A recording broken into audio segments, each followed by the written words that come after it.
comes from some other beginning's end. Good morning, ladies and gentlemen. A warm welcome to the orientation program of batch 2426 at ISB&M Bangalore. We are thrilled to gather here today to start a journey of learning, growth and transformation. Before we begin, I request everyone to put their phones on silent mode. Thank you. Today I, Shaina, And I, Shelly, along with our co-hosts Ms. Sirisha and Mr. Rohit, are honored to host this orientation program. On behalf of our founder president, Dr. Pramod Kumar, Director, Dr. S. Jayaraman, Academic Chairperson, Dr. Shrikant Parthasarthi, Chairperson Placements, Professor Elizabeth Matthew, the faculty, staff and students, we have the honor of welcoming you to the orientation program. Malcolm X once said, "Education is the passport to the future, for tomorrow belongs to those who prepare for it today." We at International School of Business and Media value independence and self-growth with a belief that every student has the potential for greatness, but this can be unearthed only through the inspirational guidance of a world-class education. Since its inception in 2005, ISB&M Bangalore has thrived in performance and result-oriented culture, rooted in integrity and professionalism, where students are encouraged to explore new possibilities. That's ISB&M, bold, unique, and ahead of its time. At ISB&M Bangalore, the orientation program is not just an event. It is a transformative experience that sets the stage for your journey in our dynamic community. Its main goal is to integrate new students into the ISB&M family, laying a foundation for success and personal growth. This program gives you a glimpse of what's ahead during your time at ISB&M Bangalore. It introduces you to various opportunities, challenges, and learning experiences you will encounter over the next 2 years. We promise to challenge and engage you, pushing your knowledge and skills to new levels. During this 4-day program, we will host distinguished speakers and esteemed industry leaders who will share their valuable insights. In addition to enlightening sessions, we have organized interactive workshops to help you develop practical skills and gain hands-on experience. After 4 days of insights from organizational leaders and engaging workshops, a fun-filled outbound trip awaits the new batch. At ISB&M Bangalore, we nurture exceptional talent and prepare future leaders to significantly impact the business world. This orientation program marks the beginning of your incredible journey into business education and exploration. I now request our founder president, Dr. Pramod Kumar, to escort our honorable chief guest, Mr. Kaushal Sampath, onto the dais.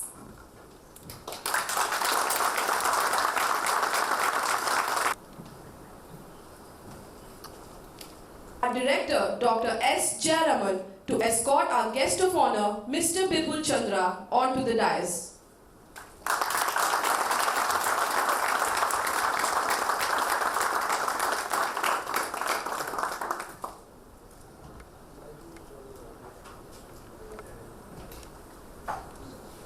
Thank you, sir. I call upon our chairperson placements, Professor Elizabeth Matthew, to escort our keynote speaker, Mr. Prakash Kamath, onto the dais.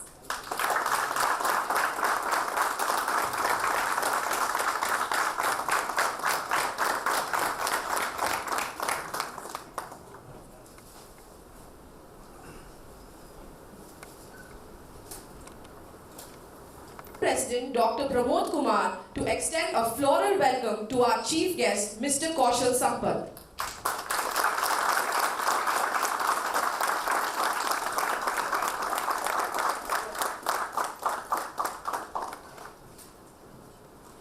S. Jayaraman to honor our guest of honor, Mr. Bipul Chandra, with a bouquet of flowers.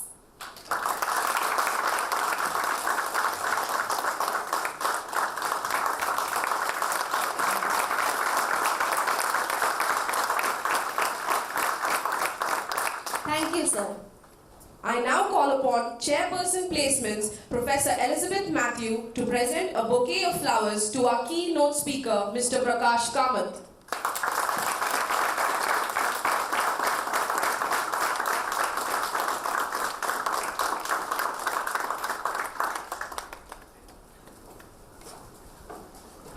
Thank you, ma'am. Now, I request Ms. Sirisha and Mr. Siddharth to offer a floral welcome to our founder president, Dr. Pramod Kumar.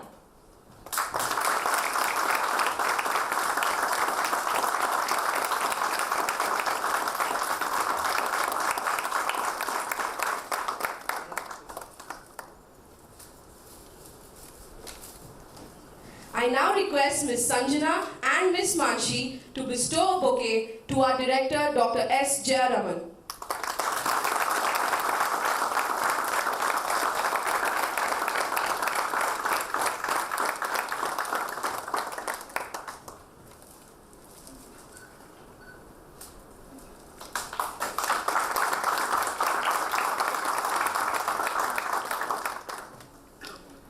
I request Ms. Sirisha and Mr. Siddharth to present a floral greeting to our placement chairperson, Professor Elizabeth Matthew.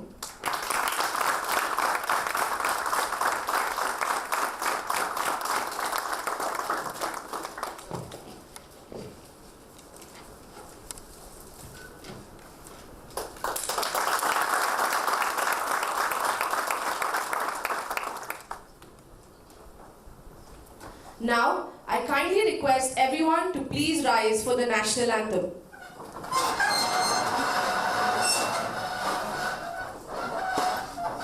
We request the technical team to play the national anthem.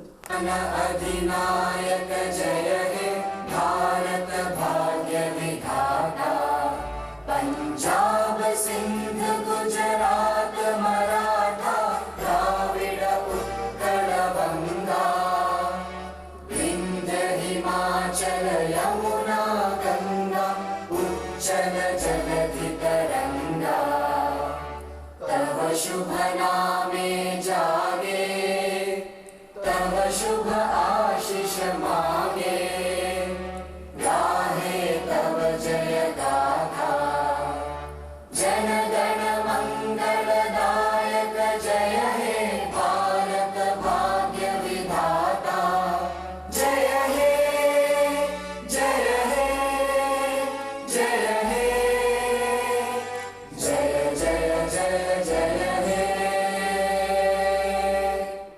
Please take your seats. Thank you.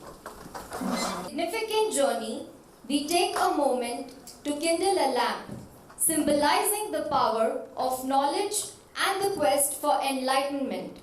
Its radiant glow serves as a metaphor for the spark of wisdom that ignites our minds and guides us on this remarkable journey. With the lighting of this lamp, we invoke the blessings of wisdom, inspiration, and success.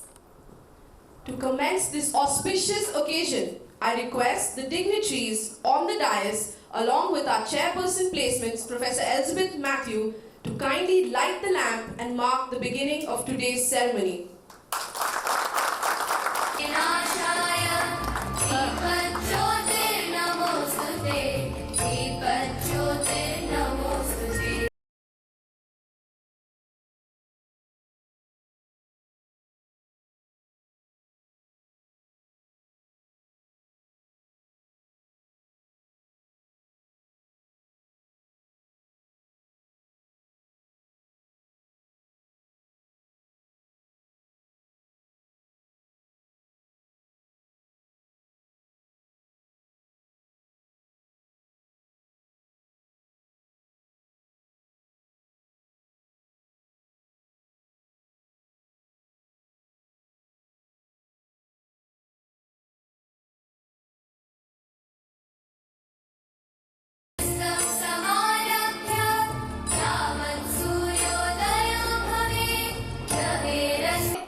Director, Dr. S. Jayaraman. We at ISB&M Bangalore are privileged to be led by a charismatic personality with 45 years of leadership experience in various industries. He holds a degree in mechanical engineering, a postgraduate degree in management from IIM Calcutta, a PhD from AMU.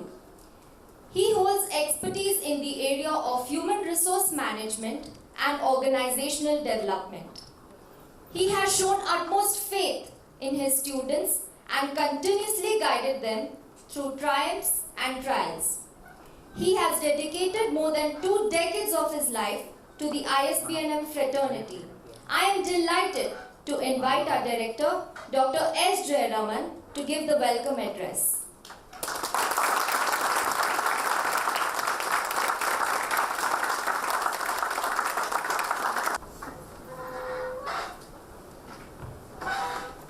Good morning.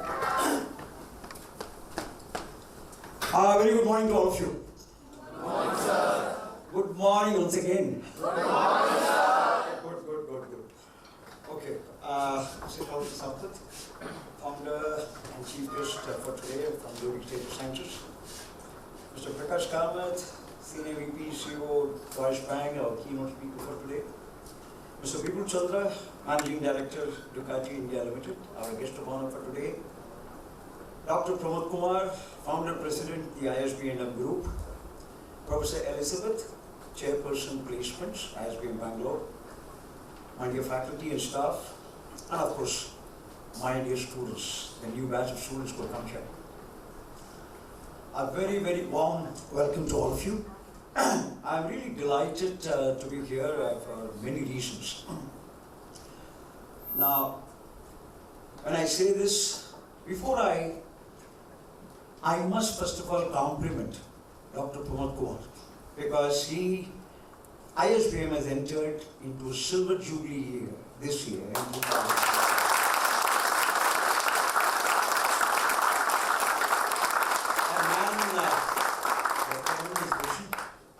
With more than 10,000 alumni across the globe and across the country in various organizations, no mean achievement. A man who works tirelessly towards bringing on this. So I think he really deserves a big clap. It's a very, very happy moment for us.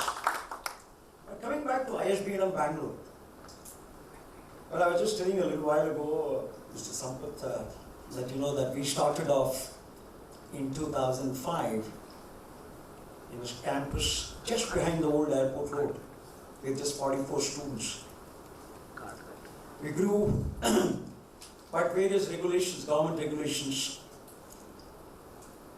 made us surgically force us up to move from that place to this new campus here in 2010-11. More importantly,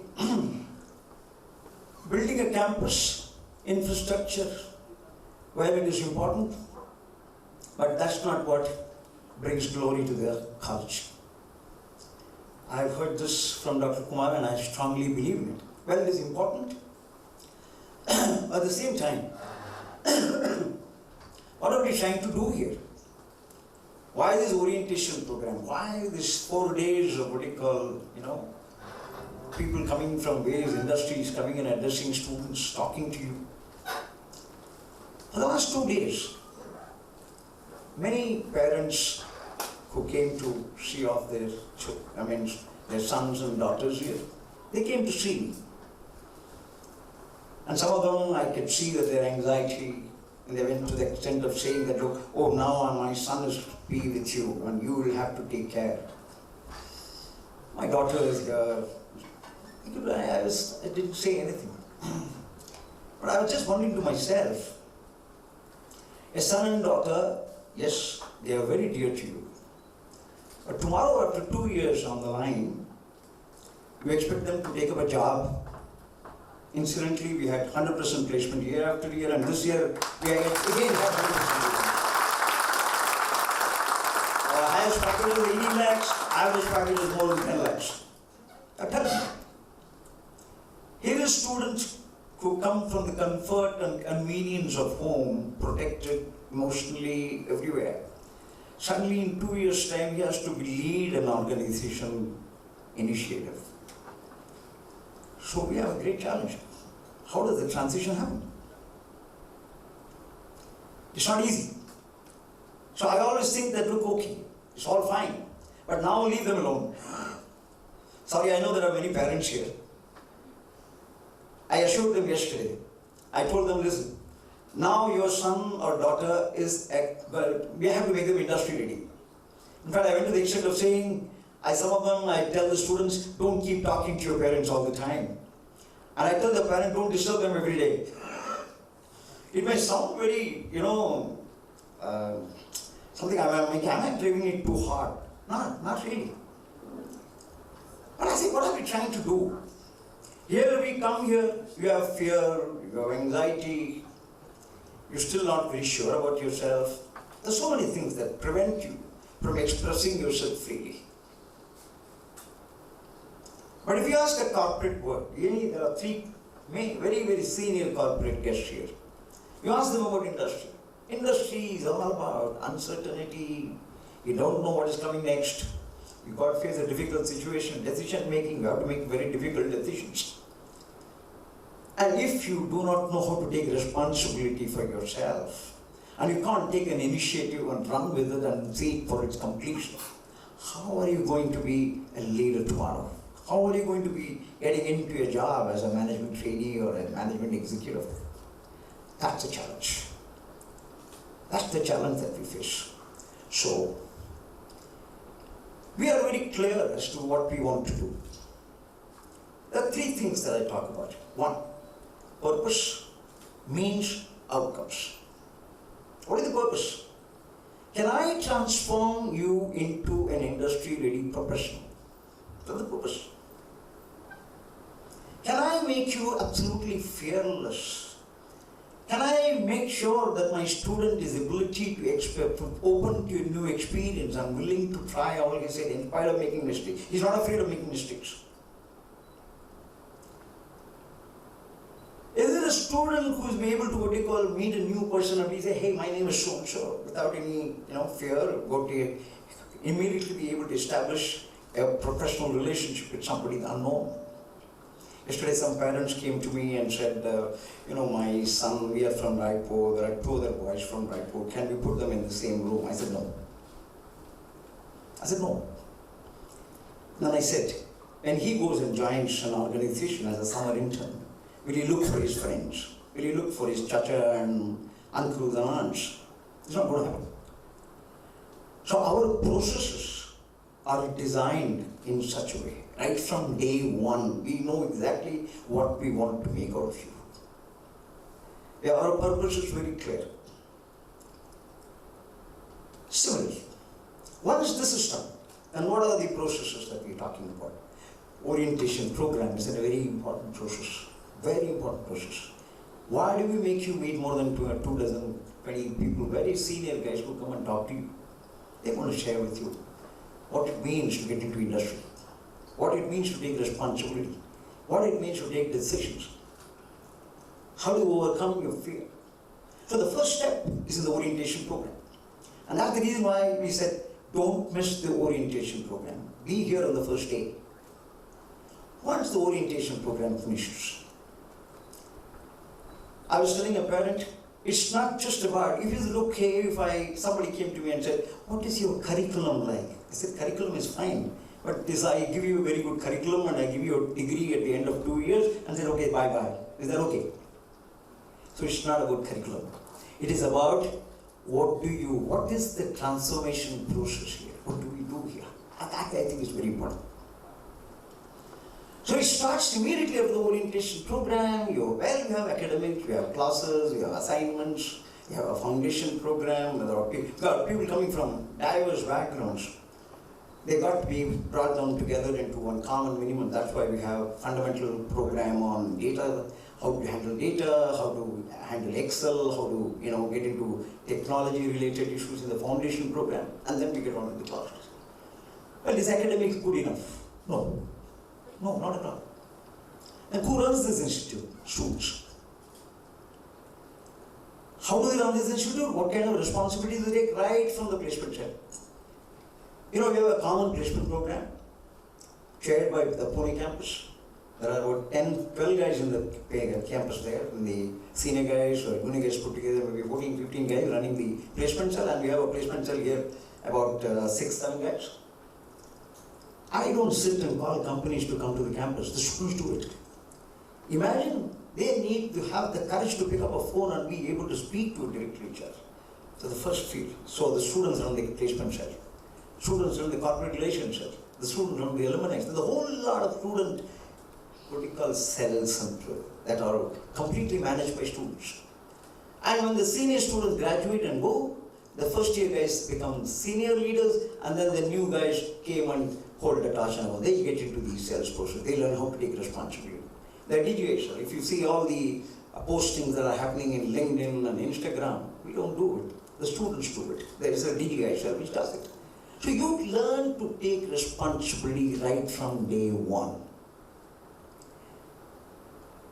We are very demanding, very, very demanding in terms of vertical outcomes and results. At the same time, we also support you. I'm going to give you a quote of Einstein, which is very, very important here. Einstein quote, "I never teach my pupils. I only provide the conditions in which they can learn." That's exactly what we do here, unquote. Now you understand ISB&M, the processes, the systems. If you're holding a conference, HR conference, you're holding an analytics conference, you're holding a fun event, like a Crescendo in Pune or Ignite in Bangalore, or anywhere for that matter. All conceptualized, planned, you prepare budgets for that. And during the budget process, you learn a lot. You come to me with a budget of 40, 50 lakhs, and I say no. Then you put your head, no, students learn to come back and negotiate with me. No, we have to spend this money, this is important. So what are we trying to teach you? You will be saying the same thing in the organizations to ask each one of them, how do they get their budgets approved? So the process is by learning by doing. Learning by doing. If you're committed, if you get involved, you start learning. That's the process. If the process is right, outcome will be right. What is the outcome? First level of interaction with you is in the organization is when you get into a summer internship program. Every student here goes into a summer internship, paid summer internship with some of the leading companies for a period of 4 months. So that's your first step into industry. And I see many students who come back from summer internship completely transformed. They learn to take in fact, 2 of my students this year, I've got a PPO from the fintech industry. That guy writes to the prof saying, "Sir, I'm an intern, 5 people are reporting into me." That means what? He's already arrived. He's already arrived. He knows how to take responsibility, he knows how to lead. That's the process. Now we understand the importance of the process. When you come back after summer internship, of course, October onwards, companies start coming. Every year, put together, both Bangalore and Pune put together, more than 150 companies come to the campus. You name it. They all come to the campus. Deloitte, PricewaterhouseCoopers, HP, and Bank of New York and Mellon, you name it. Madison, they all come to the campus. So we create opportunities for you. That's the outcome. And if you've done all these things very well, you have been part of the process, you've been involved, you will be one of the first ones to get your placements. That's the end of the process. So I think it's very important for you to understand. And again, I'm going to quote Einstein again, he's my favorite writer. He says, quote, "Imagination is more important than knowledge. Knowledge is limited. Imagination consumes the entire world. It covers the entire world." So I think it's very important for you, are you open to new experience? when you're open to a new experience and you are curious and you are willing to try your hand at everything and are not afraid of failures, you are right. That's our job. That's what we do at ISB&M. And that's principally what we try to do. Please remember, all the achievers of the world are lifelong learners. I'm sure each one of them will tell me, even today, if I have to ask any one of them, they will tell me, oh, I'm still learning. Learning never ends. Learning never stops.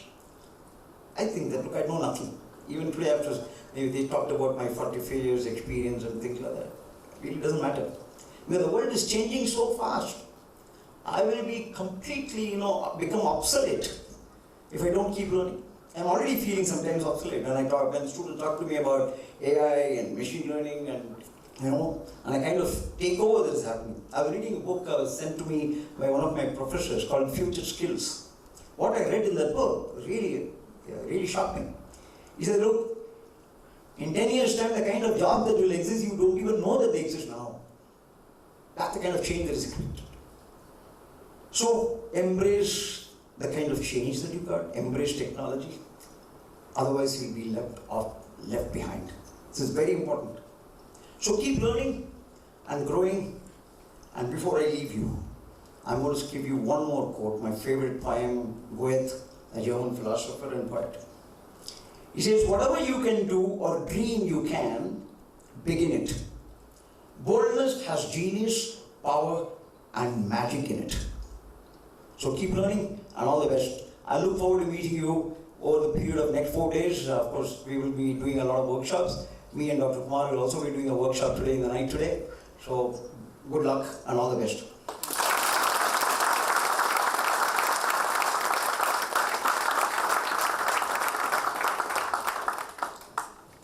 Thank you. It is my honor to introduce our founder president, Dr. Pramod Kumar. Dr. Kumar earned his PhD in organizational behavior from IIT Bombay. An internationally cited scholar, he has been with IIM Ahmedabad, was the chairperson of placements at XLRI Jamshedpur and the former director of SIBM Pune. He has served on various Government of India committees on management education. I am delighted to invite Dr. Pramod Kumar, the visionary who founded the ISB&M group of institutions, to address the gathering.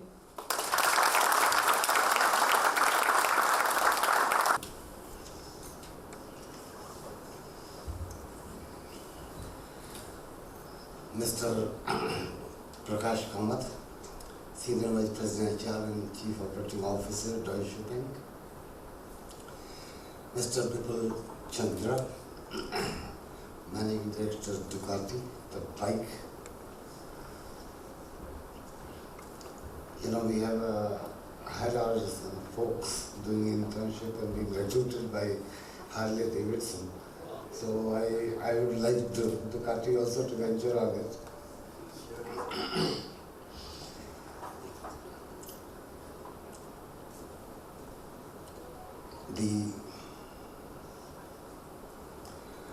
Mr.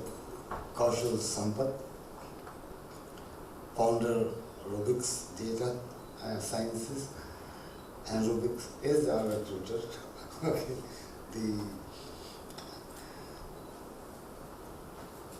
I welcome all of you at International School of Business and Media at Bangalore. Professor Jerome, Professor Elizabeth, members of the faculty, staff, parents, and my dear students. I think Jerome did address some concerns about parents, but before I say anything on that, I welcome you all to ISB&M Bangalore and also ISB&M Group. As a group, if I look at you, you are the 25th batch as a group. So in that sense,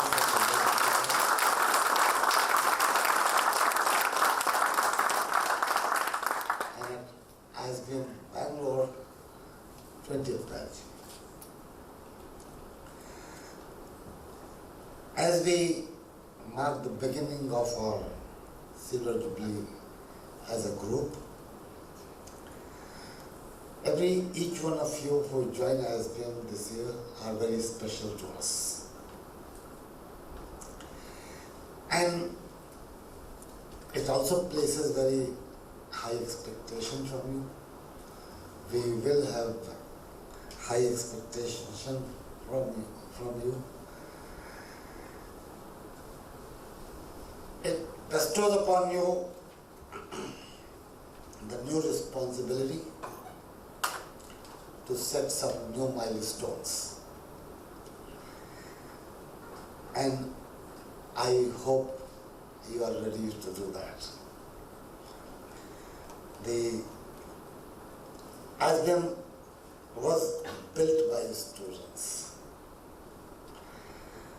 If you speak sometimes to the first batch who joined in 2000-2001, the first year of ISBM, they will all talk endlessly about how they supervised the flooring when they came, some of them who came 2 or 3 days earlier than the due date, how they supervised the flooring, and contractors are still fixing the window and they couldn't fix up the door, so thankfully they could put the curtain.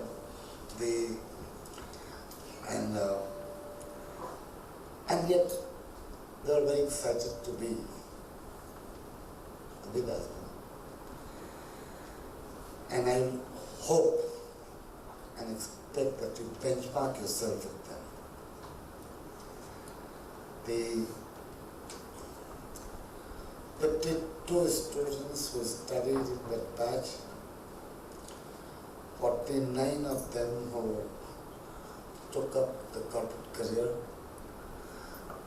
and all of these 49 are directors or vice presidents in India and all over the globe. They work with the best of the organizations, and that's what ISBM will do to you. It's a transformative experience.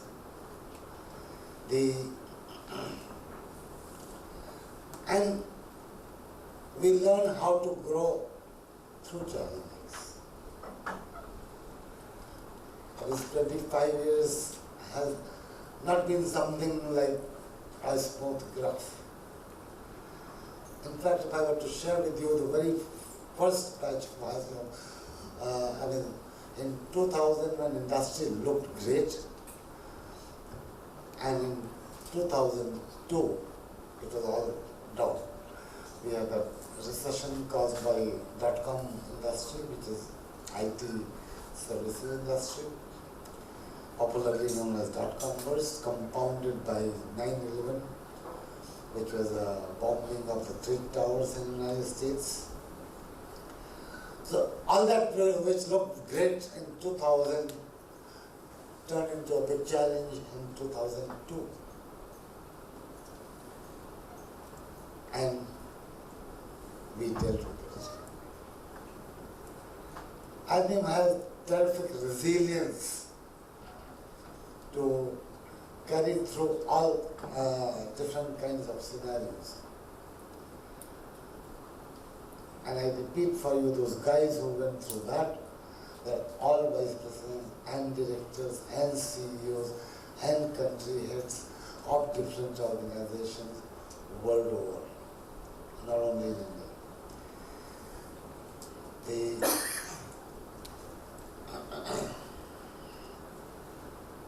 So, when you join ISB, you should be ready to compete and you should be wanting to succeed. We do not take students for them to fail. It's a decision that you take, and let me tell you, it's a great decision that you take. The challenge in ISBM is not what will happen in life, I mean, a job is a non-issue at ISB.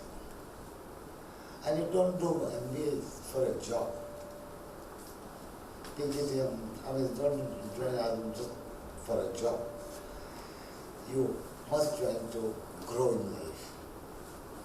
You see, in ISB we love to count the vice presidents, directors, and CEOs that we create. Out of about over 10,000 alumni from across the campuses, we will have more than 2,500 or more carrying titles of vice presidents and directors. We also have our alumni internship. And not one or two, or at least half a dozen definitely, if not more than that. The ISB alumni work in the 80-90% of the best organizations world over. And I would hope to see you there someday.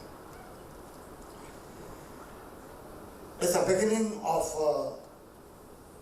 a new culture, new environment for you.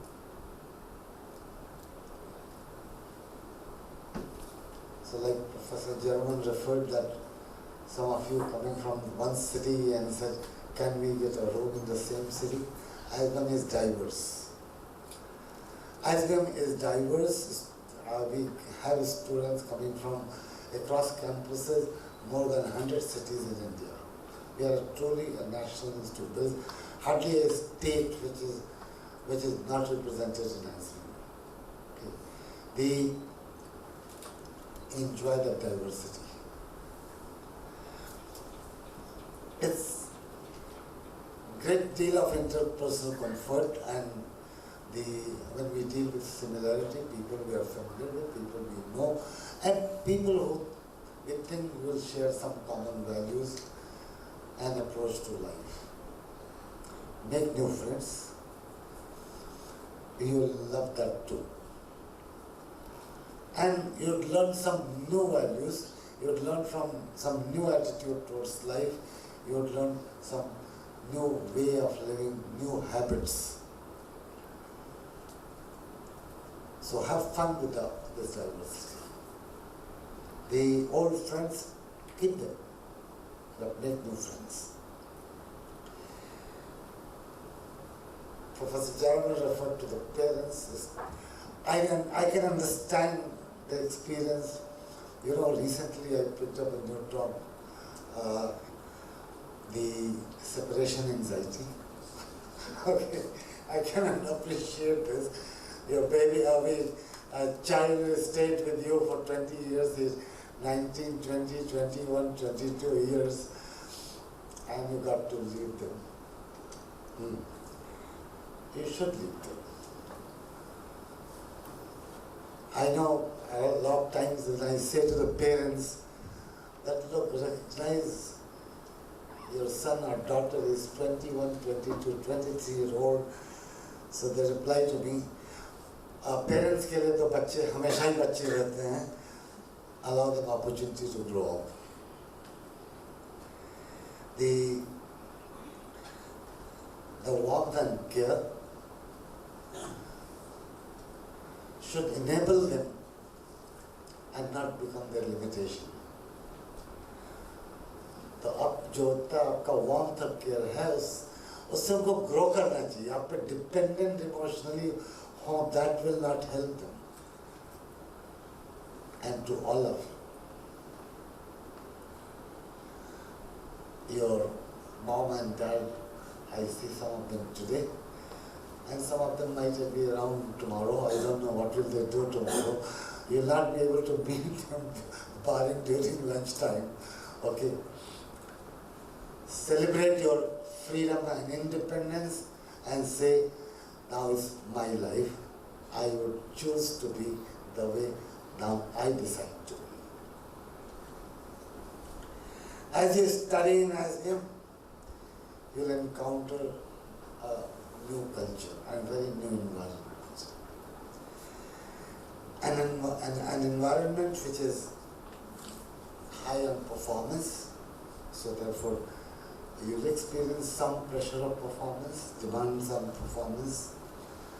An environment which will be competitive, and right from the beginning when they start saying, okay, select this team, select that team, so some teams will be selected, some teams will not be selected. You'll have to learn to start competing with each other. You know, in Pune inauguration there was a girl, she was a little in tears. And tears for what? You know, I'm sure that will happen here as well. By tomorrow, you will take over the stage and the mic. There's new fellows. You will, or maybe by the afternoon itself, you'll take over the stage and the mic. Seniors won't handle it. This girl wasn't picked up for that. And she was so upset. She said, I was always anchoring in my school and my college. You know, when you learn swimming in swimming pool, it doesn't make you good for swimming in a river. So when you got to go to a river and swim in a river, you must raise. Being good at one stage isn't good for every stage. Okay. So you got to learn how to swim in a river. And when you want to swim in the sea, your skills to swim in the river aren't good enough. Change the benchmarks. You need to raise your benchmarks. Competitiveness works on benchmark. I was good at some point in some context, would never ensure that I'm good in all contexts all the time. So those benchmarks will have to change. And so look at being more competitive with your peer group, and you will have in handling competition sometimes joys and sometimes tears of joy, sometimes tears of losing, both. And I think the last World Cup final was witness to that. Tears on both sides. I love tears on both sides. ISBM is friendly, outgoing place. Learn to say hello to everybody. A training which is rare in our country. I've learned to say hello and touch feet of uncle, aunt, cousin, big brother, younger brother. We learn to deal with them, cousin. But you're getting into a situation and you have chosen a career where you'll have to learn to deal only with the strangers. And almost 100% of the time you'll deal with the strangers. I only wish all these guys sitting on the dais could be recruiting your friends and your cousins so that you find a familiar environment in your company. Nobody is by your choice. Everybody is there, will be around by somebody else's decision, and you'll be called upon to deal with that. So you have to learn that. And ISBM culture, ISBM provides you abundance of opportunity to do that. Learn to be self-motivated. I want to be a high-profile executive, highly paid executive, and then somebody should sit on my head, somebody should keep chasing me for my performance. Not a great idea. It's not a great pleasure to work with painful people who need to be all-time chased, who need to be all-time reminded, who need to be, who would all-time just complain and they see nothing good about life around. You need to be learning a lot of self, self-motivated, self-disciplined, self-driven, self-responsibility, lots of self. Be a very responsible approach. ISBM is egalitarian in its culture. For us, all human beings are equal. So in ISBM, whether you are an office boy or a director, all are respected. All are valued and all are respected. We could be shouting at each other for job performances, and otherwise they are all valued and they are all respected. It's just some of us who have a good fortune to good education, and therefore we land up being directors, and some did not have that good fortune and they land up to work at different level in workplaces. They don't become different people. And we must respect them all, value them all. As you study here, it's a place where there's a lot of hard work, but there's also a lot of fun. In ISBM, when I have one slogan, they say, work hard and party harder is how they define ISBM. As you study here, you'll experience an environment of high expectation, pressure of academic performances, and also demands of friends. They learn to deal with it all. There's a new life, new way, lots of discovery. It will give you some discomfort. Deal with that. It takes you ahead, and we ensure that you don't fail.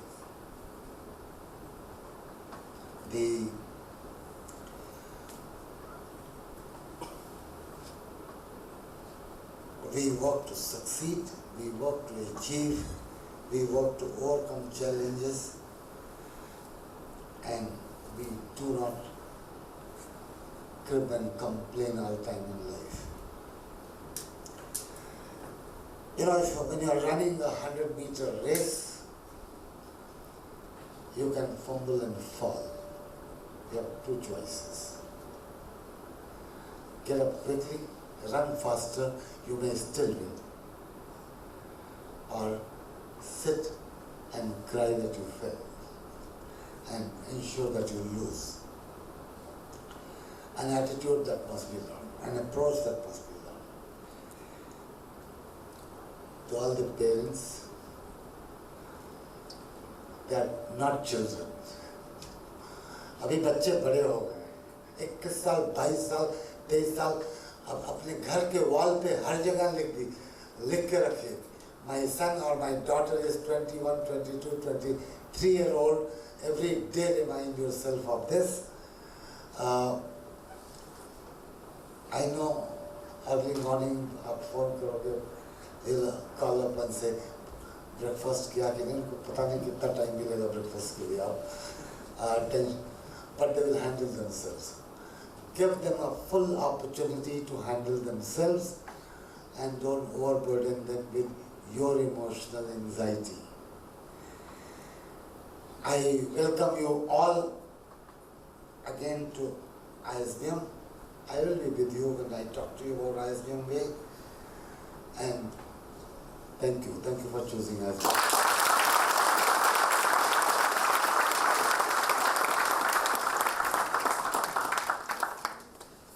To loosely quote Dr. Pramod Kumar, when you join ISB&M, you should be ready and you should want to succeed. Thank you, sir, for your words of wisdom.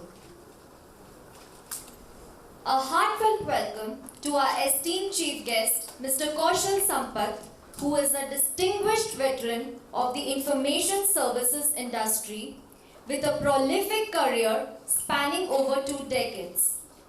I request the technical team to now play the corporate video. Help us navigate everyday risks.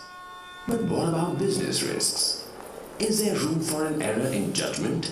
There isn't, which is why you have Rubik's Data Sciences. Rubix enables you to take prudent credit risks, build a robust supply chain, and monitor risk for your counterparties in India and around. 10-year tenure at Dun & Bradstreet, India, where he held pivotal roles including President and Managing Director for 7 years.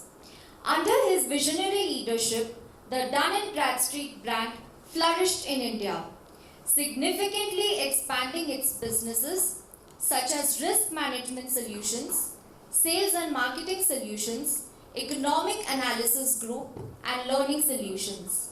Mr. Kaushal's expertise also extended to managing the RMS business operations in the Middle East and Africa.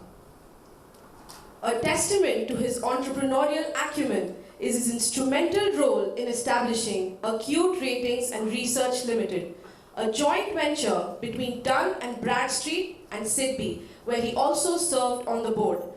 Mr. Kaushal's academic credentials include an MBA from Bowling Green State University, Ohio. Transitioning from a successful corporate career, Mr. Kaushal ventured into the startup ecosystem, co-founding Rubix Data Sciences Private Limited. Rubix is a cutting-edge enterprise that aids companies in making informed credit risk decisions, building resilient supply chains, and monitoring compliance. Mr. Kaushal's leadership at Rubix continues to provide invaluable insights to professionals in credit, risk, supply chain, and compliance sectors, fostering swift and effective decision-making processes. His career trajectory, marked by the successful establishment and growth of businesses within the business knowledge and insight domain, underscores his profound impact on the industry. Please join me in welcoming Mr. Kaushal Sampath with a huge round of applause.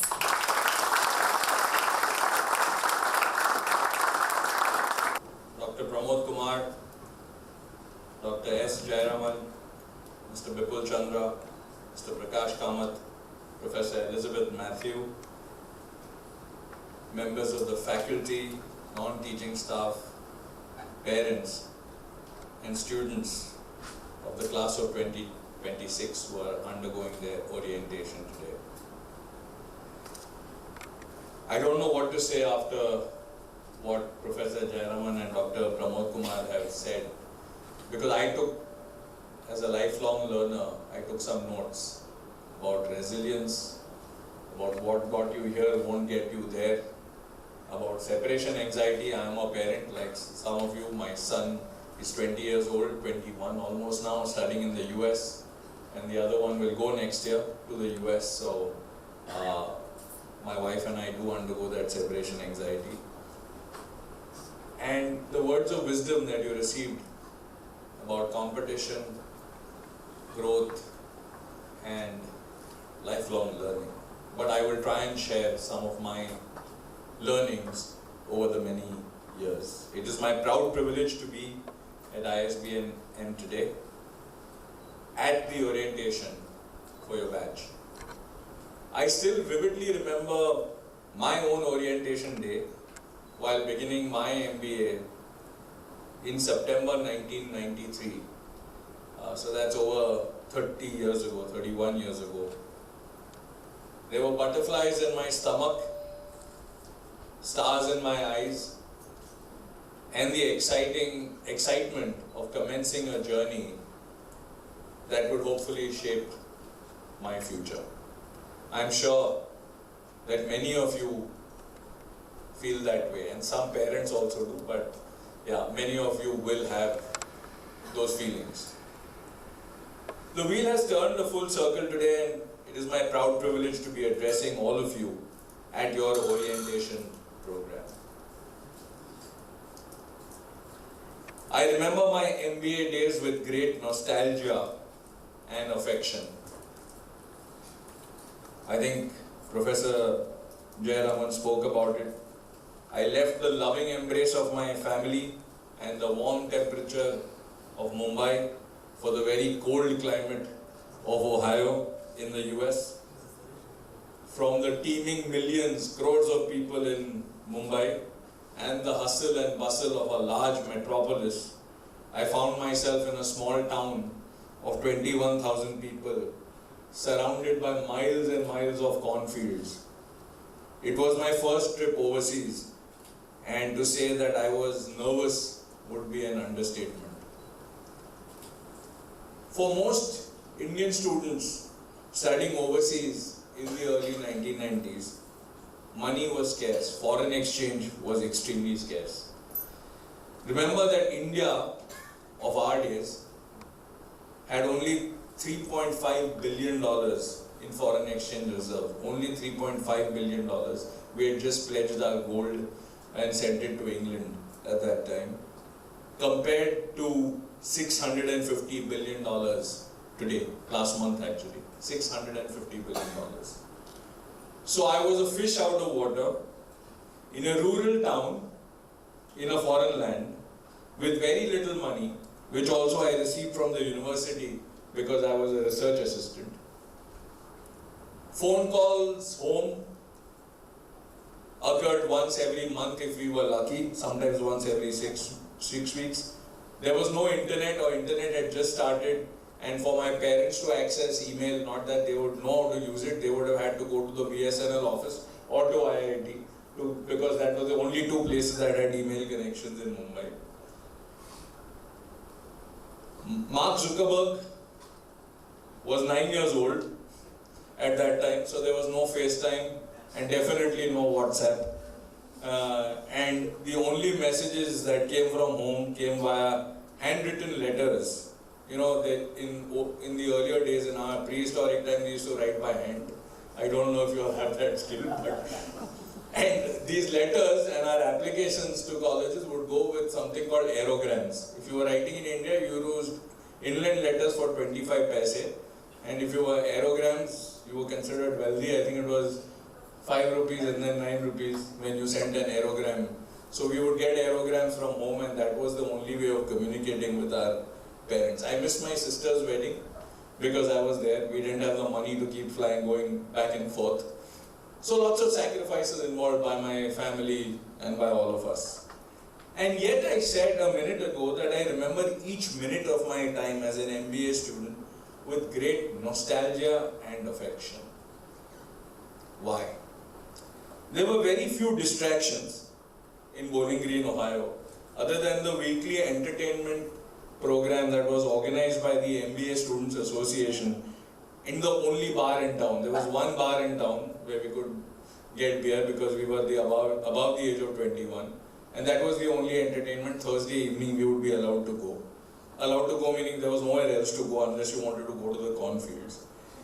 And I could immerse myself in the MBA experience, both inside the classroom and, as Dr. Pramod Kumar said, outside the classroom. It was not just about the learning, the research, the case studies, and all of you will go through that, but about the friendships formed in those days that continue to be some of the most important relationships in my life today. You will see that same will hold for all of you after you graduate with your MBA. 20 years later, when your professional path crosses with that of a classmate who was here with you, it will be like nothing has changed. Trust me. She or he will do everything that they can to assist you in your endeavors. So while it is imperative to apply yourself to your coursework and do well, please take the time, and I'm saying this again, please take the time to develop genuine friendships with those who are here with you. Trust me, these relationships will last for a lifetime. And I know Dr. Pramod Kumar said, Dr. Jayaraman said, you have relationships at home, you have friends at home, you have family, cousins, all of that. But in many ways, this will be your new family, your professional family, that will continue with you through your life. Needless to say, the world has changed on its head since I was a student. The India of today is far younger in terms of demographics and far more ambitious, and I'm using that word again, ambition, the will to succeed, in terms of its place in the world. You are fortunate to be pursuing your education and then beginning your career at this exciting time of the country's economic and technological evolution. I keep telling my son, I wish I was 30 years younger. And not for any other reason, but it's just the excitement that is there in the air of India today. You can feel it. So you go into Europe, you like it for its history, its monuments, etc. But everything is about cost cutting and managing this and managing that and inflation. And you come to India, any airport, any city, you will see cranes. The National Board of India should, instead of peacock, should now be a crane. Because there are cranes everywhere in every city, building new towers, new buildings, new factories, new communication centers, what have you, right? So let me share some statistics with you. In 1993, when I did my MBA in India, Dr. Manmohan Singh had just started our economic liberalization, which I'm sure you will learn about in your economics class, so I won't bore you with that. But our growth rate of the country was only 2%. Today, we are the fastest growing major economy in the world, and we have been for a while. And our growth rate is 8%. Foreign direct investment, I talked about forex reserves. Foreign direct investment, all these centers in Bangalore that you see with all, which I saw on the way here, etc., of overseas companies investing into India. Foreign direct investment in 1993 was just $500 million, which is $500 million, that's it. In FY 2024, that is last year, FDI was $44.5 billion, and this was a 5-year low. 5-year low, but still $44.5 billion. You will see Ducati has invested in India. You are living proof on this. State Deutsche Bank is here, money is coming in. Prakash and I were talking this morning while waiting for our cars.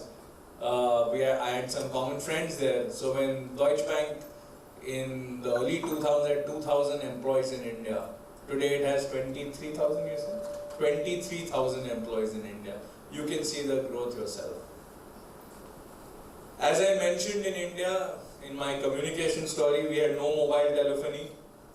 There are hardly any internet facilities. Today, we have 1.2 billion, that is 120 crore active mobile connections and over 1 billion internet users, which is probably the largest in the world. 1 billion internet users.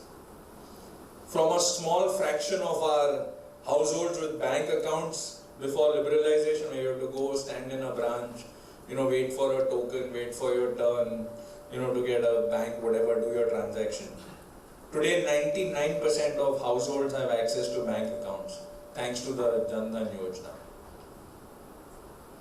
India is the world's largest real-time digital payments market. We have a banker here, but in last month, and I'm giving you current statistics, in June, India did 13.89 billion, I'm not saying million, 13.89 billion UPI payment transactions in June alone. That is more, about 80% more than the world's population in itself. Think about it, 13.89 billion transactions. People said, who will use UPI?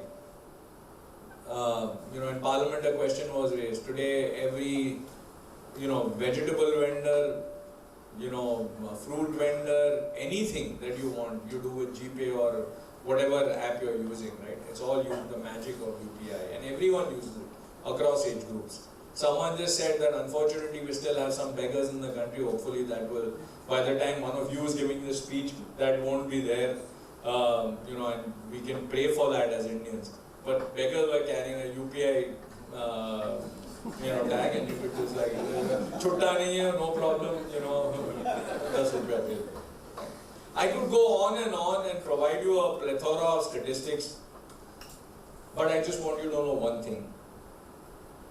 The journey you are beginning today, and for which your parents have sacrificed and saved and spent money, for which you are undergoing 2 years of prep, you are graduating into a world of opportunity.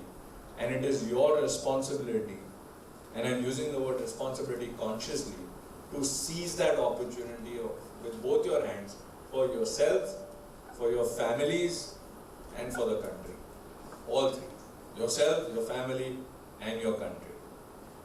Because all three need you to do that. Yet, as MBA graduates, it would be foolish to navigate this world of opportunity without understanding the risks involved and how best to manage them, right? Someone has famously said that opportunity and risk are opposite sides of the same coin. And if you think about it, it's true.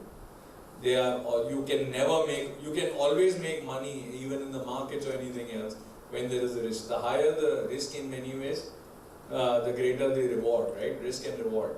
But so the opportunities are high, there are some risks. And it is important that since I am in the risk information and analytics industry, it is incumbent on me to share some of my thoughts on this subject with you. There are 5.5 billion people connected to each other in the internet, which is the world's largest ungoverned space, allowing copious quantities of information to be processed on a near real-time basis and creating new opportunities every day. We talked about the fintechs where your earlier graduates are. This hyper-connected world has offered tangible benefits in terms of lifting hundreds of millions of people out of poverty across the world and greater improvement in our standards of living. There are thus many massive opportunities that have arisen from interdependency between countries and industries. Martin Luther King once said, "We are caught in an inescapable network of mutuality, tied in a single garment of destiny. Whatever affects one directly affects all indirectly." Yet, the same dynamic that lies between the gains also threatens to undermine them.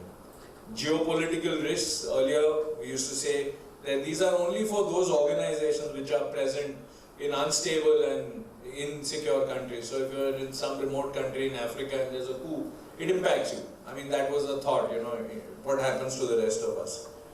Not anymore.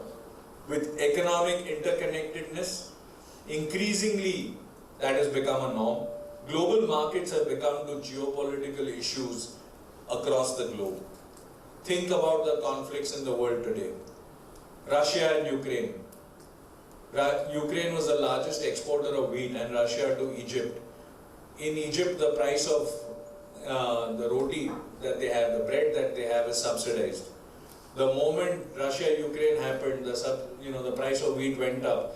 The government tried to bring down the subsidy involved and raise the price of that loaf of bread. And there were riots in the street. Israel and Palestine. We were all peacefully sitting on October the 7th thinking everything is, that part of the world is stabilizing. And then the Hamas attacks happened with tremendous impact around the world. The shadow boxing between US and China, the China +1 strategy, which you will learn in your supply chain class and which is going to impact each one of you. There are so many more things. So we live in a world, and this is a phrase you will come across a lot, hopefully in your MBA class, in a VUCA world. Volatile, uncertain, complex, and ambiguous.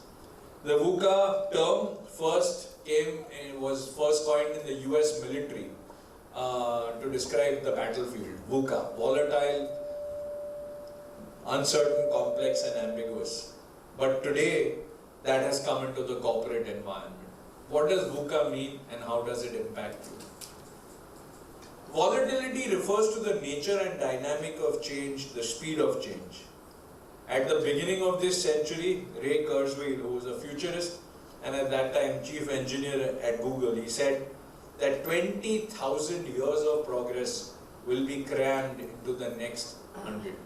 So whatever the world had progressed in 20,000 years, we're going to progress that much in 100 years. Also regressed from an environment perspective, climate perspective, but I won't talk about that. What we are witnessing really is the progress and transformation are accelerating at a pace even faster than what he had predicted. Emerging technologies, and Dr. Kumar mentioned them, such as AI, nanotech, robotics, genomics, biotech, blockchain are changing the world, the way the world is run. The jobs that you will get today, and again it was mentioned, those jobs won't exist after 10 years. How are you going to keep on the cutting edge, the bleeding edge? How are you going to retrain yourself and stay current with the world? Is going to define your careers. Uncertainty, the lack of predictability, the prospects for surprises, which are called black swan events. Read a book by a gentleman called Nicholas Nassim Taleb. It is probably one of the greatest books ever written. It's called The Black Swan. Read it, please. Something happened and it changes the environment. COVID. Did anyone expect it? No. What happened to the world as a result? All these are events that not even the smartest risk managers can predict.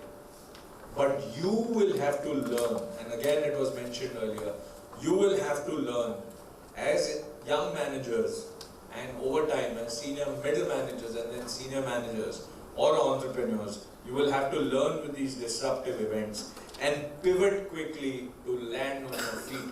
Think like a cat falls off a building, whatever happens, it lands on its feet. It jumps from one tree, it lands on its feet. You will have to have 9 lives in terms of 9 careers, and you will have to land on your feet. Another mantra to live by, do not believe for even a moment that the trajectory of your life and your career is going to be linear. We all understand math, graphs, linear graphs. Life is anything but linear, corporate careers are anything but linear. You could be a rock star one day, but your company decides to shut operations, something happens in the US, you're working for an Indian subsidiary, it has declared Chapter 11, you're out of a job. You will be faced with unintended consequences of events that are far beyond your direct control. Far beyond your direct control. It's no fault of yours. You're doing very well, you're meeting your targets. Suddenly something happens somewhere in the world, India operation shut, you're out of a job. You have to have a plan B. Remember that. If there's one lesson you take away, remember always to have a plan B. See, complexity. What is complexity? The multiplex of forces, confounding of issues and the chaos and the confusion in various situations and the impact on the organization and individual. One of the key challenges that you are going to face after you graduate is complex, hugely interdependent supply chains spreading across the world. Look at it just from one industry, chips, not the eating kind, not Frito, Lay's, but I'm talking about semiconductors. Most semiconductors are produced by Taiwan, but their ability to produce those chips is dependent on raw materials, equipment and inputs such as chemical and gases that come from other countries, mainly from US, Europe and Japan. But which country controls the equipment that manufactures these chips? Which country is the largest manufacturer of that equipment? It's almost a monopoly. ASML in Netherlands is the company, and that controls pretty much all the machines that manufacture these chips. These chips produced in Taiwan and South Korea find their way into China, where they're put into mobile phones, into cars, into everything else. Now you, 15 years later, will be the procurement head of a mobile phone manufacturing company based in India, and you need chips on a continuous basis. But something has happened in the South China Sea, or something has happened between China and Taiwan. How are you going to manage the complex supply chain to ensure that you don't face any disruption and your company does not face any disruption? Ambiguity, the haziness of reality, the potential for misreads, the cause and effect confusion. We do not live anymore in a black and white world. I'll give you an example which I think all of you will like. Customers can be competitors and competitors can be customers. We live, Dr. Pramod Kumar talked about competition, but we live also today in a world of cooperation, cooperative competition, cooperation. Do you all agree that Samsung and Apple are competitors? You all have, a lot of you may be using Samsung and Apple. You see that they are fighting, right? Yes? Okay. Yet Samsung actually has a huge vested interest in the iPhone being successful. Do you know why?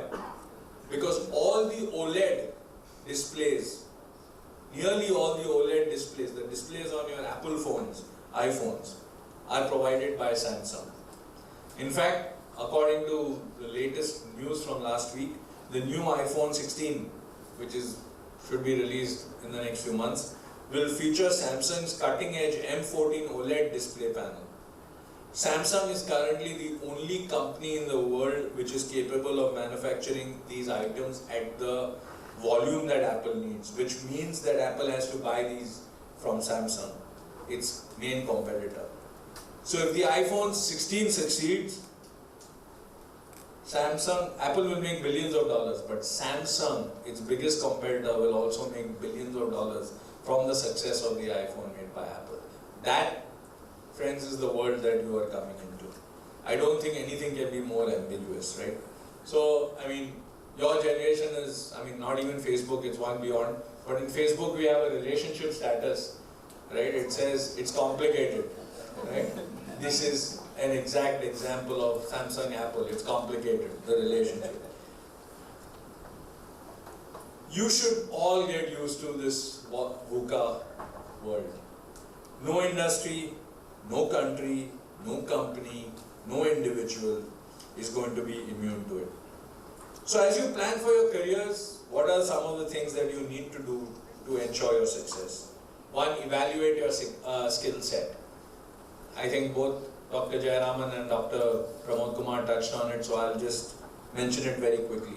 You pick up some unique skills in your education and early work career. Honestly, forget your teachers examining you, but when you're in your career, evaluate your skill sets constantly. Don't be self-critical, but objectively evaluate your own skill sets. It is very important to have a neutral person like a coach or a talent consultant to do this for you. Every 2-3 years in your career, do this. Don't use friends for this. Why? Not because friends don't love you, but because they love you, they cannot be objective in their evaluation. They're going to introduce emotion into it, which is terrible. Even the best cricket players need a great coach like Rahul Dravid. You could be the best team in the world, but you still need a coach. You could be the best professional in the world, you could need a coach. I have a coach, I'm sure these gentlemen have it. We all need coaches to succeed. Second, sharpen your saw. Once you have identified areas that you need to enhance your skills or update them, make sure you take all possible steps to make that happen. And this is not now. You've already done that by coming here, but after you graduate. Enroll for training programs or online courses that give you a proper certification. Study in depth the industry that you're interested in. The worst thing that happens is when people come for interviews, and they don't know anything about your industry, they've not read anything about your company. They said, the consultant gave me this, said, come for interview, I'll come for interview. And it happens even at senior levels. I'd be like, you haven't prepared this much. Would you go for a date with someone of the opposite sex without preparing? Then, you can prepare a little bit for this when you come. You make yourself presentable when you're going for a date. This is being presentable for a meeting. You are, preparing a little bit and coming. So, always stay updated, sharpen your saw. Remember, there's again a great military saying. I saw it in an Indian Air Force base, but it's a military saying around the world actually. The more you sweat in peace, the less you bleed in war. This is something I've followed my whole life. The more you sweat in peace preparing yourself, the less you will bleed in war. Please, please, please do this. Create a robust online presence. Over 90% of recruiters, I'm so impressed by your placement record at ISB&M. It's fab. But 90% of recruiters throughout your career, you will see they will use online tools while recruiting talent. Make sure your social media accounts look good, your LinkedIn profile is completely updated in detail. In fact, you must leverage LinkedIn to the fullest. I see people not doing it, and it's terrible. Join online forums and groups that are active in industries of your choice and make sure you participate. Tweet and blog in a meaningful yet respectful manner. Making sure you manage your online presence respectfully, politely. Remember one more thing. Whatever that enters a digital world can never be deleted. It will, so do not post anything that you will regret. After 4 beers on a Saturday night, you may think that you are the king of the world and you may post something, but remember that someone somewhere is looking, always looking. That is why I am glad, and I am sure the others are glad, that we grew up in a world before the internet. Because if all my shenanigans came up, I won't be sitting here. But you are in the world you have opportunities, but there are risks. So please make sure that you are going to be, don't post anything that you will regret. And finally, network. If I could have been, there were only 3 words that I would have said in the speech, it would have been network. You have to be, to up your networking game when you enter the workforce. I think Dr. Pramod Kumar talked about saying hello to people and greeting each other. And Dr. Jayaram spoke about making relationships, right? Knowing the right people is as important, if not as knowing the right things. I'll repeat that. Knowing the right people is as important, if not more, than knowing the right things. Over 70% of the job openings in the world are never advertised, especially as you grow senior. I know someone, so if now Prakash thinks that, okay, this guy spoke sense, tomorrow there's something, you'll say, okay, I think Kaushal might be able to do that role. It's never going to get advertised somewhere. But because we met, I'll hand him my business card, he'll hand me his business card. We don't know what magic can happen. Draw up a plan on how you want to grow your connections. Remember, each connection that you add and each relationship that you build, it has to be genuine. It's not just like, okay, just for the heck of it. Each genuine connection you build substantially increases your opportunities for employment. Lou Adler, who is one of these gurus on networking and hiring talent, and he's an author, he said that he published a study on LinkedIn which said that 85% of critical jobs are filled via networking of some sort. Therefore, being network is the key pillar of your journey to a fulfilling career. I'll conclude, but I want to leave 2 quotes. I written one, but I thought of another when that corporate film came up. So I'm going to leave you with 2. The journey of 1,000 miles begins with a single step. Lao Tzu said that, the philosopher. All of you have taken that first step today, and I'm going to wish you the very best for your onward journey. And for the parents, I have a quote, which was there by John Shedd. A ship in harbour is safe, but that's not what ships are built for. You are those ships. I wish you fair winds, good sailing, and Godspeed in your careers. Thank you.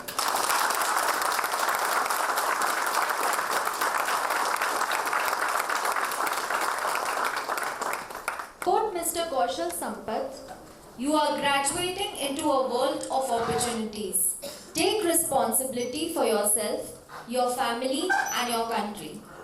Thank you, sir, for your valuable insights and learnings. Your experiences were truly inspiring and thought-provoking.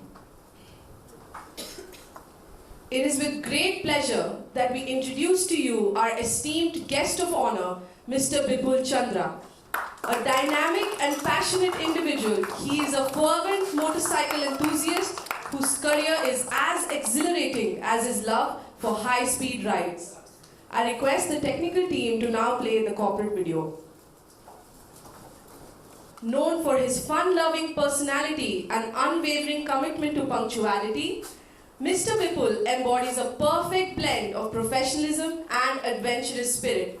His journey in the automobile industry has been nothing short of remarkable, highlighted by his deep-rooted passion for motorcycles and an unyielding desire to experiment and learn new skills, including riding on racetracks. Mr. Chandra advocates the power of listening as a cornerstone of effective leadership, where colleagues can freely express themselves.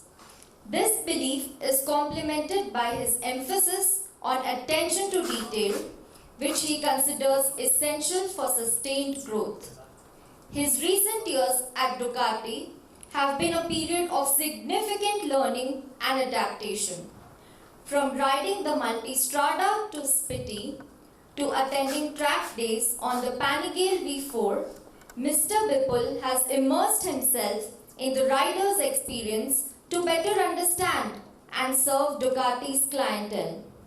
His aspirations, unbounded by financial constraints, include owning a Ducati Superleggera V4, a Lamborghini Urus, or a Ferrari Purosangue, reflecting his love for high-performance machines.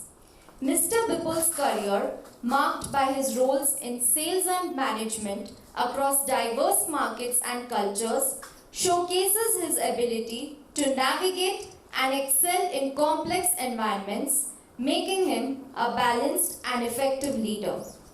Please join me in extending a warm welcome to Mr. Bipul Chandra, who will now share his experiences with us.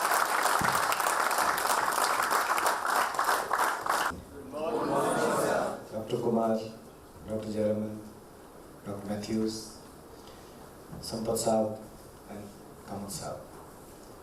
All the faculty members, non-faculty members, parents, and dear students. I am very proud and happy to be here. I don't know all the words whether they fit to me or not, but yes, it's good to be on this side of the class actually. And today I find not many personal similarities. In fact, 4th July when we are having this orientation, today is the birthday of Ducati also.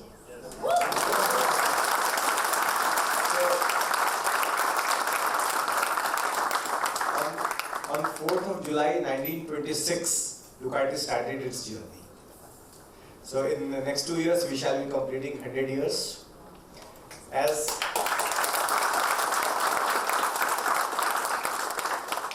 we were talking about the ISB&M family getting started in year 2000 and entering into the Silver Jubilee year, this coincidentally happens to be my entry into Silver Jubilee year of my automobile career.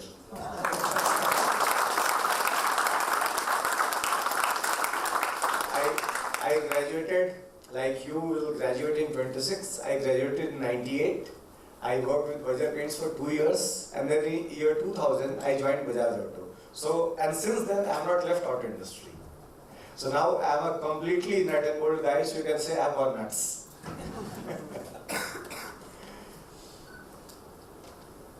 Sampath Saab has already spoken so many things about the ways. He has already raised the bar, as we say in Ducati. So I will carry on from there, and in the real Ducati way, I have tried to put my thoughts through some pictures, which will keep you interested into my presentation. Otherwise, corporate gyan can be very boring, which you will realize in years to come. So I have put in certain pictures. If you are not interested in the words, you will be interested in the bikes, or both of them, whatever way it can be. So my thoughts have been put into through certain bullet points, which I would request all of you to remember. They should act as the pillars for your working thought process, whatever way you progress in your career. And if you look closely, the same words were spoken, or same meaning was spoken through different words, through different intentions by all the previous speakers. So I can tell you one thing. The information can be given to you through various ways and means, but the intent of people like us would be same, to coach you, to train you in a way which will put you onto the right path of working, life, career, family, everything. Fine. So, to begin with, as it has already been spoken in the very first lecture by Professor Jaraman, that you should have some goals. Goal can be anything. I am not going to define the goals for you. You may come to this institute with a goal that I will go out of the institute into one particular industry. I will take up a job like something at a certain position. I will become an entrepreneur. And we have a very nice example in Sampath sir, who has morphed from a corporate career to an entrepreneur kind of journey. So today we have all such living examples with us. So the goal can be something in your mind, but there has to be something. You just cannot come aimlessly to a position, to a situation, to an institution, and then you pray to God that things will turn over in my way. It never happens. Fine. Next is to have a mental vision of what you wish to do, where you wish to go. Now here I would ask a question to all of you. How you ride a two-wheeler? Any riders here in the house? Very good. How you ride? Balance. Please. Okay. Why I laughed? I had to give them a bike.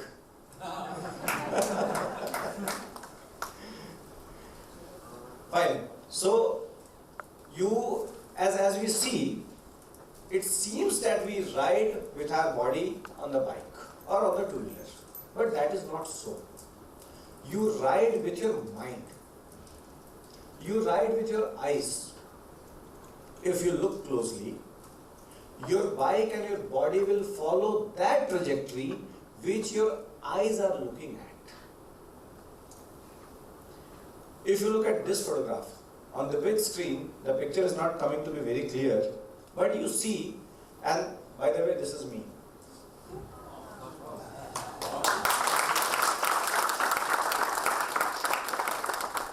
So if you look at the bike, my bike is on a right-hand direction, but my head is tilted towards left-hand direction.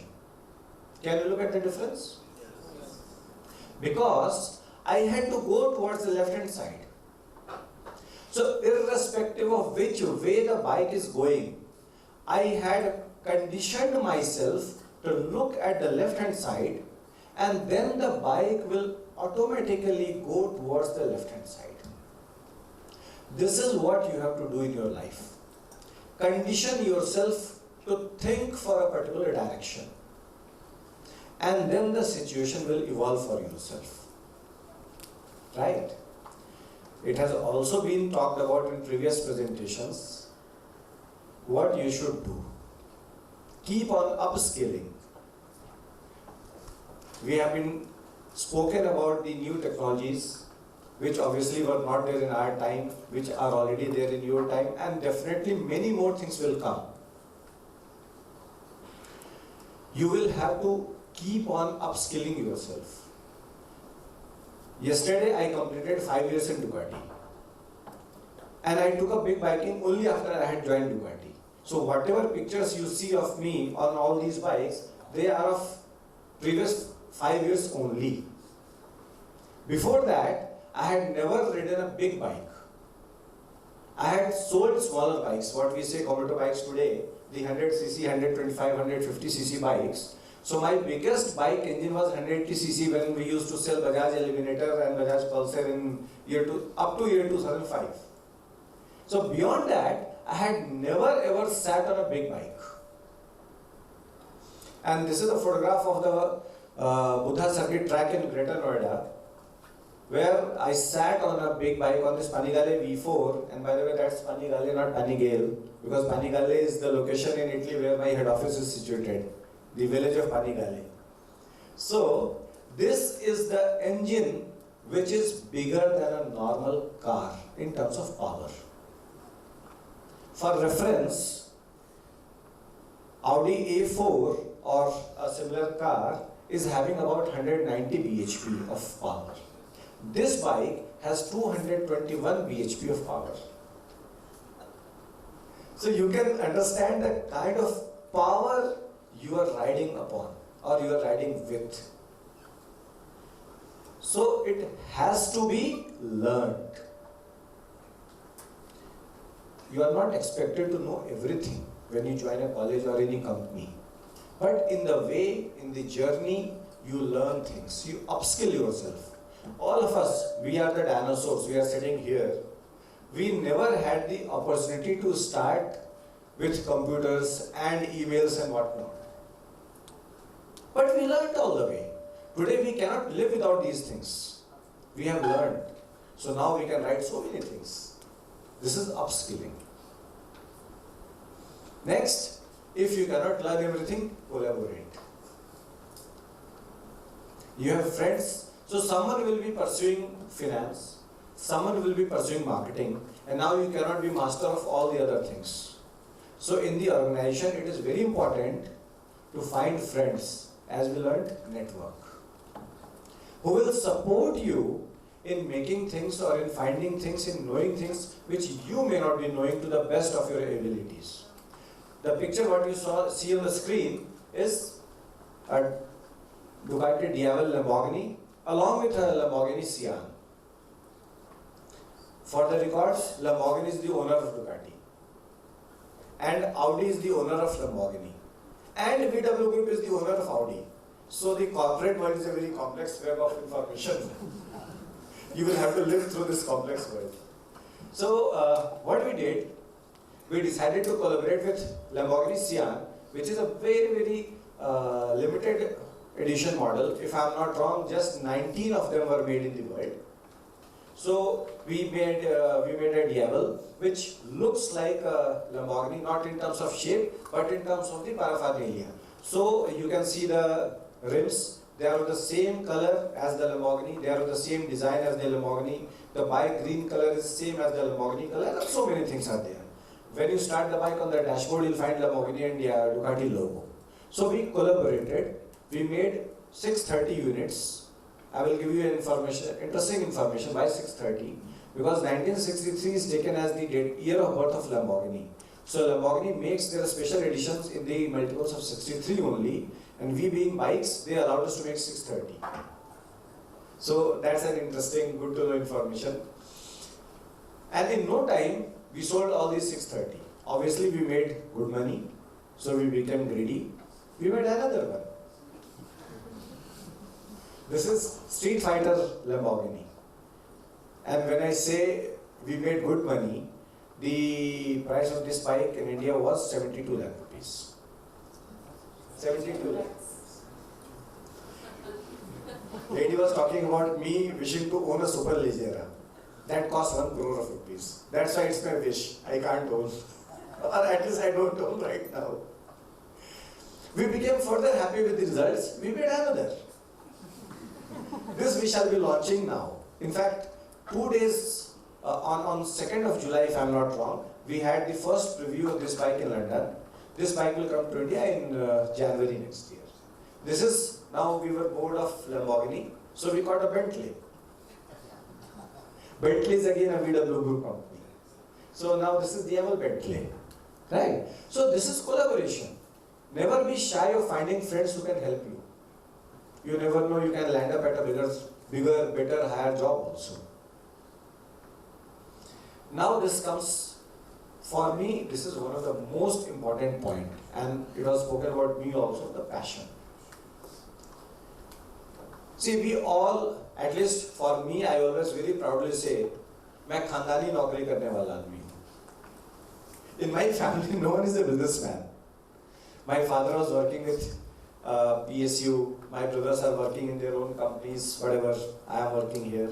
So, for me, it can be very simply or very easily stated that, okay, for me it's a 9 to 5 job and very fine.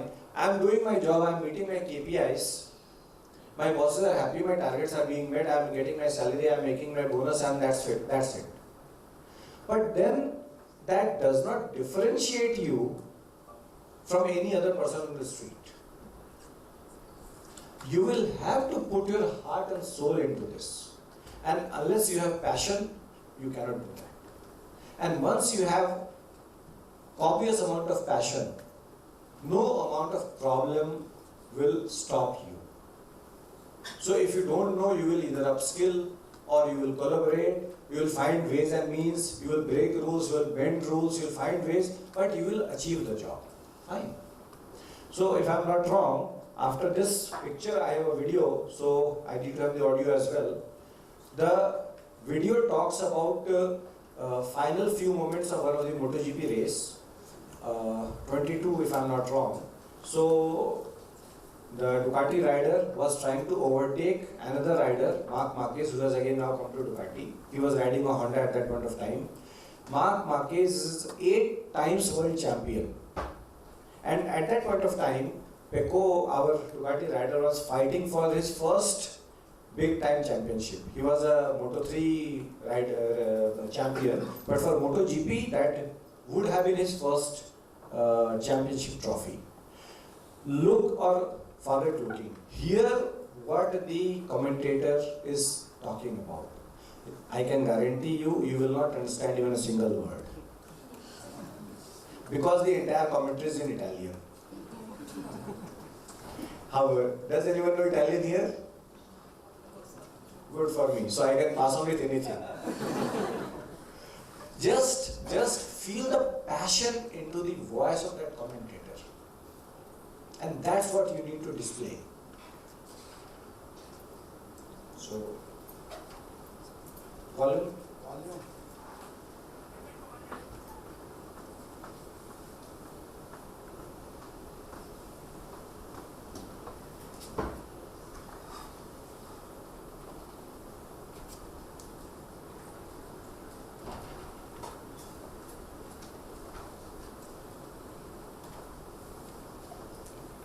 They are into the job. That's another living example of passion, because now it is up to them to ensure that we get to listen to the audio. So they are not just living it, they are into all these wires and whatnot. So that is. They were playing some of the videos before. Yeah, they can. No issue. You copy on a pen drive and play on your system. Would have got immersed into the race. Something is happening. That is the passion.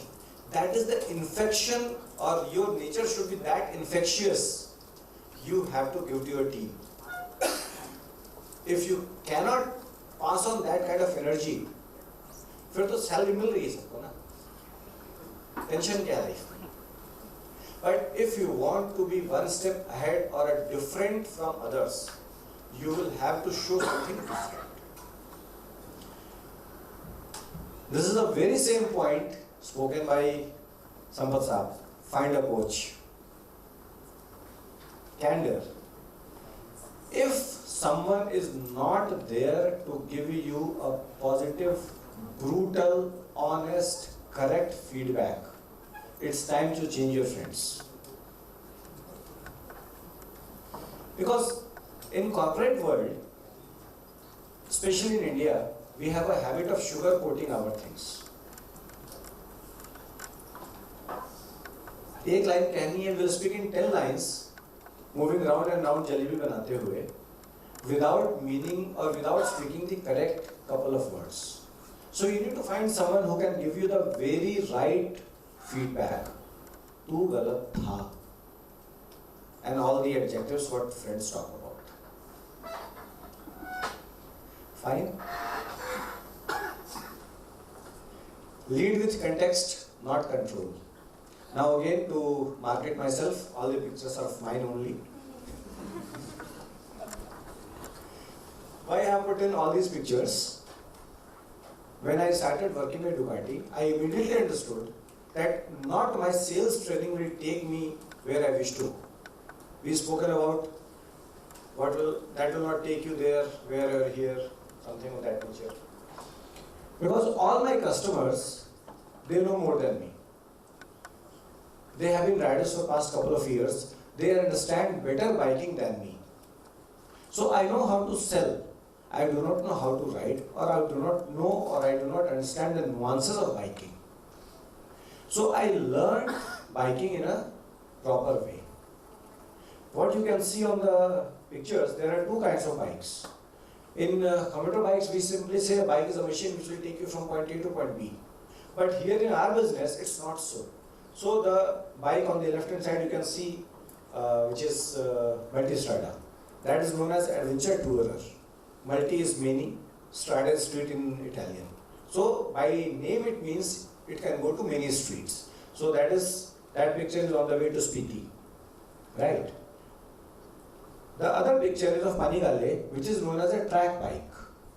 Very difficult for any rider to ride on this bike in a Bangalore traffic. Still, we sell lots of Panigales in Bangalore also. But difficult, honestly very difficult. So hats off to all those people who buy this bike in Bangalore and ride in Bangalore traffic. Because you ride hunched. It is aerodynamic. When you are riding this bike at a speed, as you would have seen in Pecco's video, the speed was going from 145 to 200 plus. So when you are riding this bike at this kind of speed, you need to be aerodynamically one with the bike. So the airflow will be like this. You cannot sit upright and be obstacle to the wind. So very difficult. Still, we sell it. Obviously, that's my business, and I make money. That bike I'm sitting upon is a 40 lakh bike in India right now. So I make good money. The more I sell, the more I'm happier. The point is, these are made for different situation, and I needed at that point of time to learn different kind of bikes, how to ride them. Because then only my set of dealers, my set of customers, my own team members will respect me. They have two options. One, to respect me because I am the head of the business, which they will do. डंडे के जोर पे तो हर कोई इज्जत देगा. दूसरा, I need to earn respect, which I did here. When I did that Spiti ride, you will not believe, my customers complimented me that we never believed that you will complete this 7-day ride to Spiti. They thought you are like the other MDs who will come, have a photo and fly back. So that was sort of personal achievement for me, that my customers are complimenting me in completing a job which they never expected me to complete. And since then, believe me, I have a different level of respect in front of those people, because they know I can achieve something. So you will have to raise your game to a level wherein people start respecting you for what you are as an individual and what you are not as the representative of the chair. And for that, I am sure these 2 years will train you well. Freedom, I think much of this thing has been spoken about with respect to parents and students. So I will skip this part. But yes, as students, as individuals, we have to use freedom with responsibility. You see what's written. Use it as a path to accountability. So, you shall be held accountable for all your actions within the campus of this institute for next 2 years. And afterwards, by the rules of your company. Because freedom is very easy to get. Freedom is very difficult to manage. Failure. Sir was talking about we do not accept failure. I also agree to that. But failure has got a very different connotation. It is not a sin to fail. It is sin not to try. We as Indians specifically, I am talking about, we are hardwired not to accept failure. 10वीं में कम number आए तो डांट पड़ रही है, 12वीं में कम नंबर आए तो डांट पड़ रही है, आईआईटी में फेल हो गए, जेईई में तो डांट पड़ रही है, sort of things. We are not hardwired to accept failure, but this is a very important part of life. You have to accept failure as part of the growing up. This picture is very, very important. This is 2021, pretty old picture that way. The person whose back we can see is Pecco Banaya, the Ducati rider who became champion in 22, who became champion in 23, and still he has the chance to become a third-time champion in 24.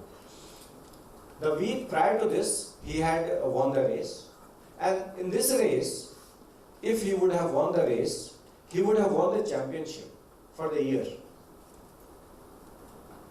But he fell.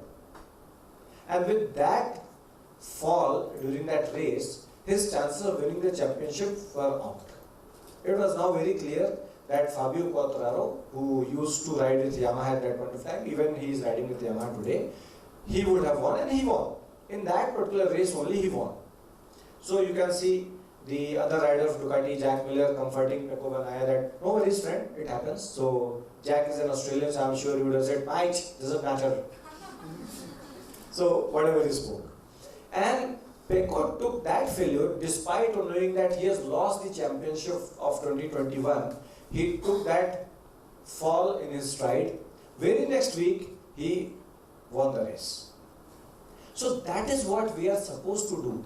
Failures are temporary blips in our journey. We need to learn, we need to rise up again, and we need to do our job. Very important. So I fully agree with sir, we are not here to fail. But my only 2 cents into this, we should never be afraid to fail. Teamwork, I'm sure these 2 years will teach you so many things about teamwork. Because without the proper team, you cannot achieve anything. Upskilling, collaboration, whatever you learn, they all culminate into teamwork. And if you do all these things, I'm sure you will reach success. So this is 22 championship photograph, this is 23 championship photograph, and I'm looking forward to our 24 championship photograph as well. So that's it from my side, some bullet points which should help you in your corporate journey through these 2 years of quasi-corporate journey and then your full entire career of corporate journey. Best wishes from my side. Thank you.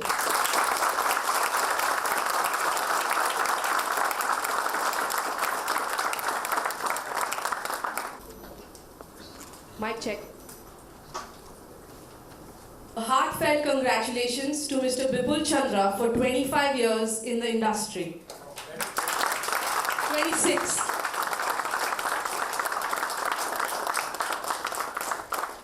Thank you, sir, for emphasizing on the importance on the following aspects: upskilling, collaboration, passion, candor, and also failure. Thank you.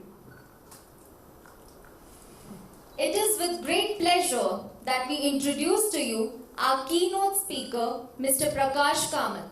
Mr. Prakash Kamath is a seasoned financial executive whose extensive experience spans all facets of accounting, auditing, and financial management. I request the technical team to now play the corporate video. As well as expertise in ERP-enabled BPR and consulting, Mr. Prakash has carved a niche for himself as a specialist in financial and accounting shared services for multi-country organizations. His academic credentials include an ACMA from the Institute of Cost and Works Accountants of India and a BCom Honours from St. Xavier's College. Mr. Prakash's illustrious career began with a significant impact at PwC, where he pioneered the KPO and offshoring processes leading to the successful spin-off of the business at a substantial profit. Mr. Prakash's areas of interest, bolstered by his extensive travels, have made him an individual of great depth and insight. His ability to balance business acumen with personal engagement has earned him a place among the most respected figures in his field. Throughout his career, Mr. Prakash has demonstrated an unwavering commitment to excellence and a deep understanding of the cultural and social impacts of organizational governance. His leadership style, characterized by approachability and empathy, has made him a cherished mentor and manager around those who strive for excellence. I now request Mr. Prakash Kamath to share his insights and experiences with us. Panel members and all of you. I haven't made any presentation or anything like that, and I also feel like the number 11 batsmen in a long batting lineup, all of them have batted very well already. So I don't have to score too many runs. But to put this, so I'll just give some, when I see you, and I had a very interesting conversation with Monali when I came in the car. So I have some idea of what is it that you guys are looking for, what you hope for. So I will give you some pointers as to how your life is going to be. Not what you want it to be, but what is it going to be. You know, there is a phrase, John Lennon, the famous singer said, he made a song in which he said that life is what happens when you're making other plans. You may be planning things, but life is going to go as it wants to be, not what you want it to be. So as you start this career, the biggest impact your generation is going to face, which we probably did not face to that extent, is change.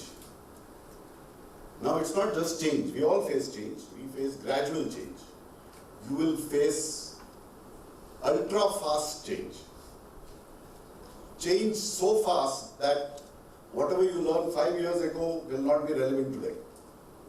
Which is why when we talk experience, many years ago when I was working in the Tatas, one of them said that I've got 10 years of experience. And our boss that time said that no, you have 1 year's experience 10 times. You have been doing the same thing for 10 years. That's not 10 years experience. You have just got 1 year's experience, right? So that's not, so the biggest problem or challenge which you all will face is the change will be so fast, you have to constantly be running on a treadmill of knowledge acquisition. Because what I did in the first 10 years of my career is not relevant today. The introduction said that I am a finance professional. I was a finance professional.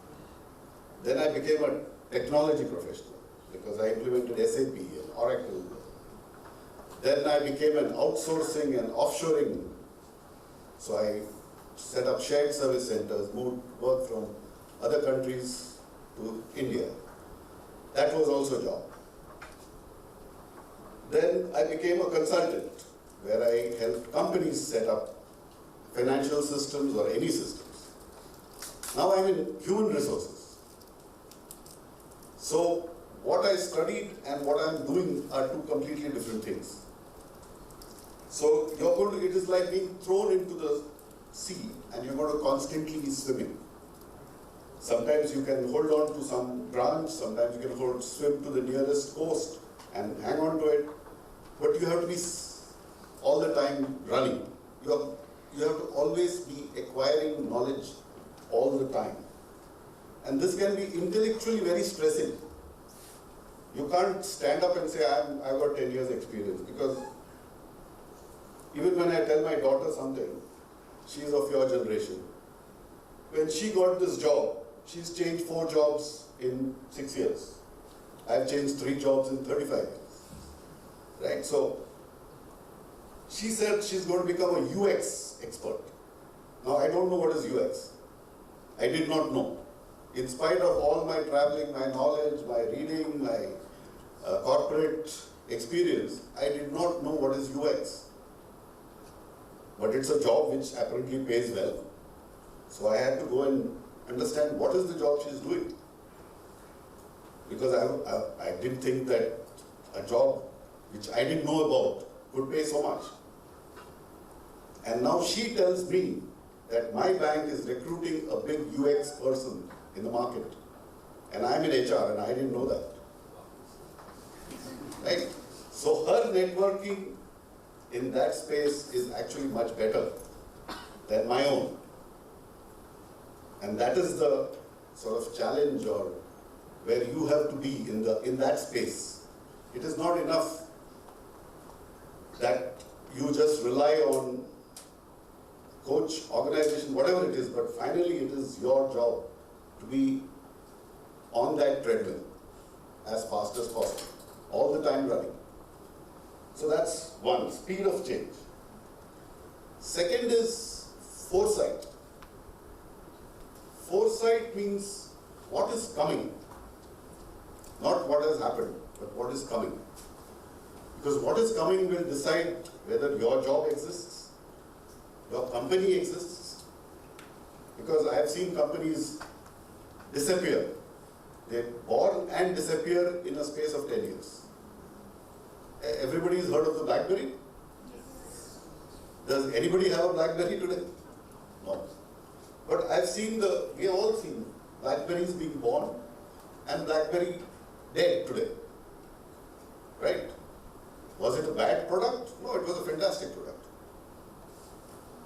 It was a status symbol for every corporate bigwig running about. You could see in planes everybody on their Blackberries. It was such a corporate symbol, but today it's dead. The company is dead. I think it's dead. It's doing something, but it's been sold, whatever it is, but it's gone. We had camera companies which are reshaping their own life, because now when you go to the African safari at Masai Mara, you're taking photos not with a DSLR, but you're taking it with an iPhone, right? So that market is also changing. Think of what would happen if all these people, in my time, I call it the typewriter sins. There were 4 big typewriter companies. They were world, not there. Even the company, I don't think any of you will remember even one typewriter company, right? Today, in my headquarters in Germany, we have a whole museum of office products in which the typewriter has got pride of place. We keep it there in the museum. So that's foresight, is when you can envisage what is going to come, and if that product or that is the new environment, then I have to study for that environment. And to do that, you have to be reading all the time. You have to know what is happening in the world. How many of you read newspapers every day? In any form, digital or physical? Not one. 1, 2. Okay, so the question is, how do you get your information? How do you get your news? Like one of my Ukraine war can impact me. A hurricane somewhere in Barbados can impact me. All these things will have an impact on our own lives. And I'm not talking about just impact. It is because of the Ukraine war, I think my bonus came down by 30%. Because the bank's profit were impacted. Right? So it does impact me. COVID impacted everybody. It impacted us positively. We made more money during COVID when everybody else was collapsing. Because a bank makes money when money stays in the bank and you can loan it out and we gave out a lot of loans. We made a lot more money during COVID. Right? So, one is things which you cannot predict, but there are also things which you can. I mean, if you are constantly on the ball. Today we are all talking about AI. How will AI impact your life? How will AI impact your jobs? There is hundreds of articles, news, yarn of all types in the market. Now you have to, your generation also has the problem of plenty. You have too much information. How do you know which is the correct information, which is what you should follow, what you should not follow? WhatsApp information, which you definitely should not follow. Right? But unfortunately, that is probably the only thing you do follow. You have to be thoroughly aware of everything what is happening in every corner of the world, whether it's economics or finance or physical or wars, disease, anything. But you have to be having some idea of what is happening.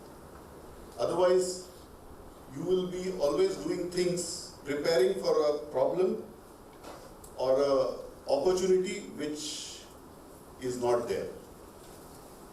You may be planning to study something which does not exist 3 years later. You have wasted that effort. Which is, again, a challenge. You have to be really... Another thing is, you must have seen what I call the Uber model. Uber changed your life, everybody's life. Whether you are in India or in Europe or in, everybody is on Uber and it's changed our life.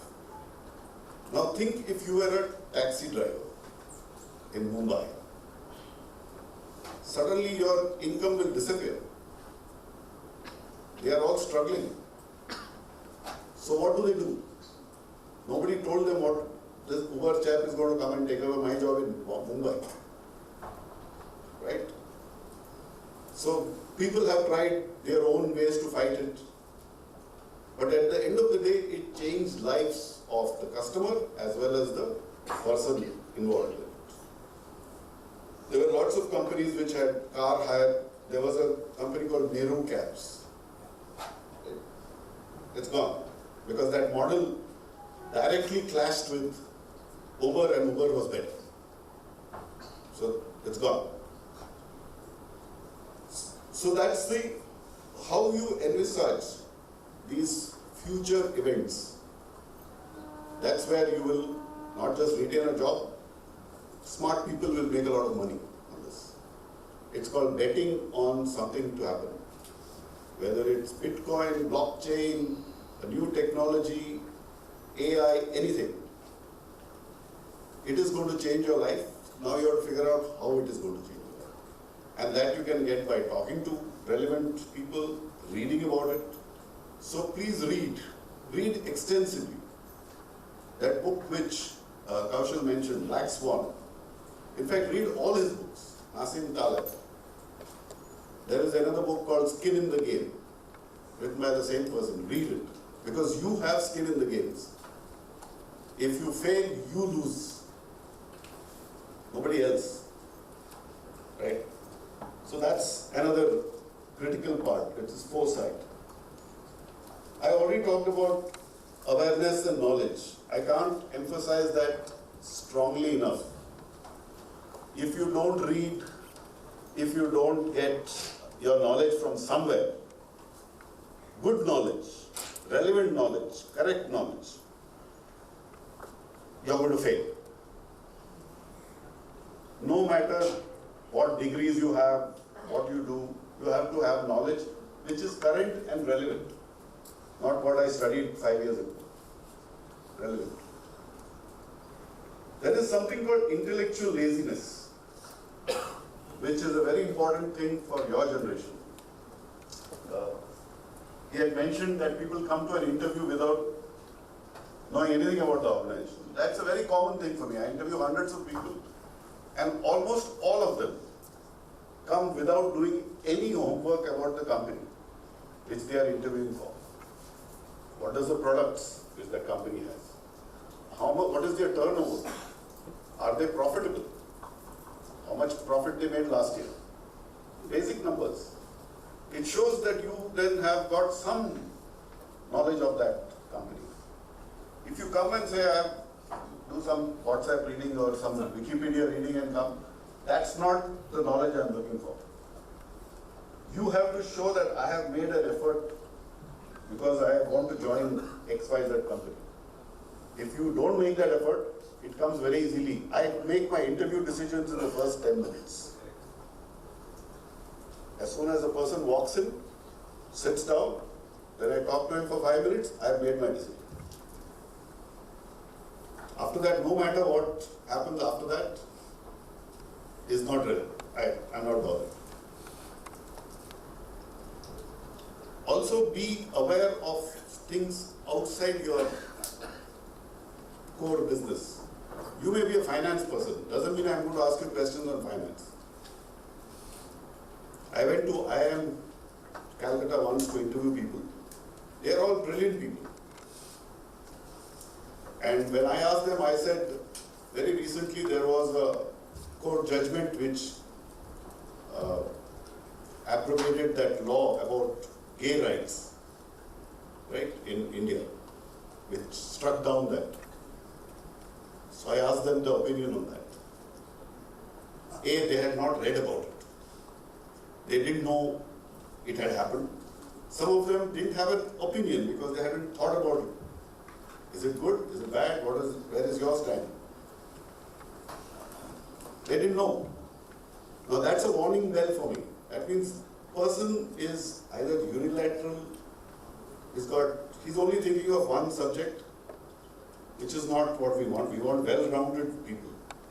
We want people who can work anywhere in the world. Because if in my company, say, or in most companies, if you have to go and land up in Europe, these things are very, very important for them. We make a big deal of diversity, equity, inclusion.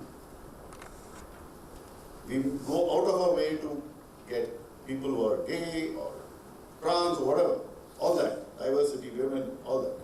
We spend a lot of money on it. So if you're going to come to a company which is a multinational, Europe-based especially, these are very, very important subjects. So you should read about it and you should know about it. You should have your own opinion, not the opinion which I'm looking for. You may have a completely contrary opinion and we can debate. That is good. That means you have thought about it. But if you are not able to do it, you will not go through. Right? Very, very critical things.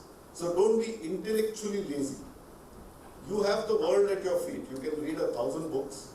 You can read it on, I read books when I am traveling on a phone. I've got 500 books on that phone. I can read anything.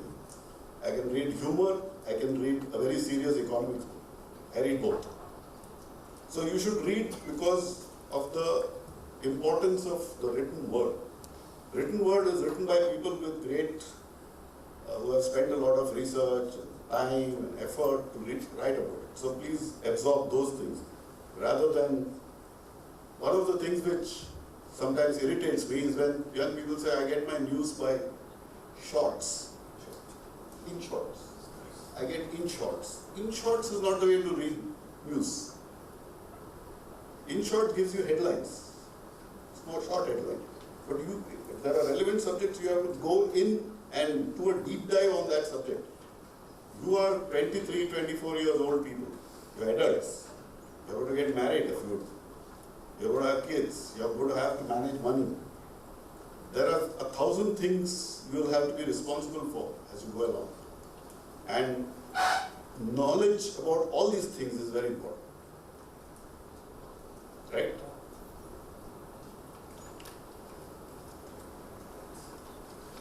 So I've pretty much gone through a lot of my stuff. One thing I will, as a life advice, I would say, not so much just professionally, but life. Money is important, right? You need money to live comfortably.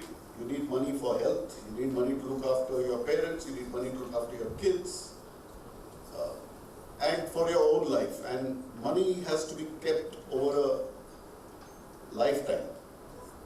It has to grow. So you have to be money smart from a young age. As soon as you start working, so far Papa and Mama have been paying for your education, right?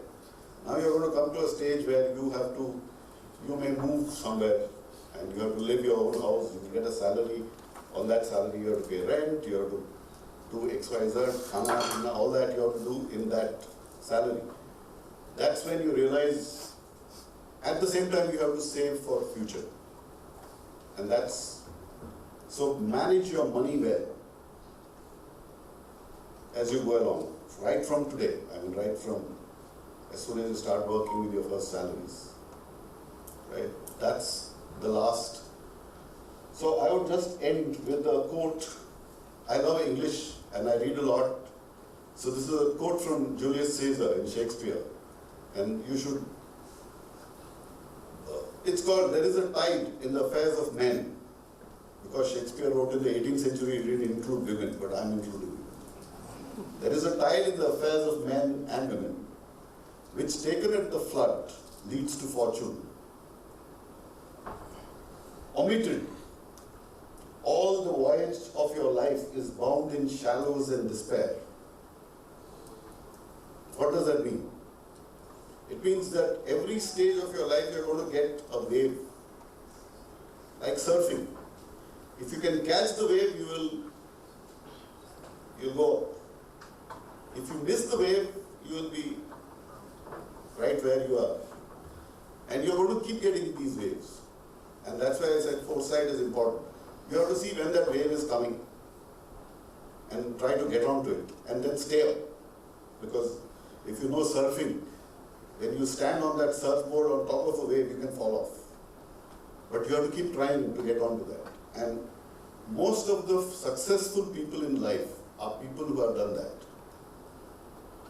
You can swim for a long time, then you see a wave and then you catch it. And that, the only way you can be is by being aware. Intellectually aware, physically aware.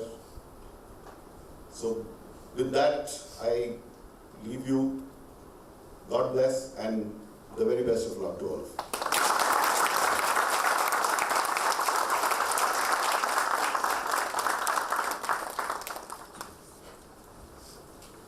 Speed of change, foresight, importance of keeping ourselves updated on daily news and having the habit of reading. It is with great pleasure that I extend a warm welcome to our dear Professor Elizabeth. Professor Elizabeth Matthew holds an MPhil and an MEd and is currently pursuing her fellowship program in human resource management. Her research interests are vast and impactful, including employee engagement, performance management, and learning and development. Professor Elizabeth Matthew is an energetic and ambitious professional who approaches every task with maturity and responsibility. She boasts 20 years of experience in academia and 3 years in the corporate sector, specifically in training. Throughout her illustrious career, she has held several leadership positions, demonstrating her exceptional ability to lead and inspire. She has a remarkable knack for handling any situation with ease and grace, making her a beloved among colleagues and students alike. I would like to call upon our chairperson placements, Professor Elizabeth, onto the dais to deliver the vote of thanks.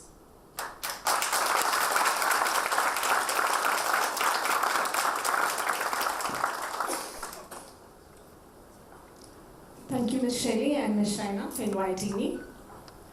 A warm and cherished afternoon to the esteemed guests on the dais, Dr. Chandrasekhar, faculties, staff, and students.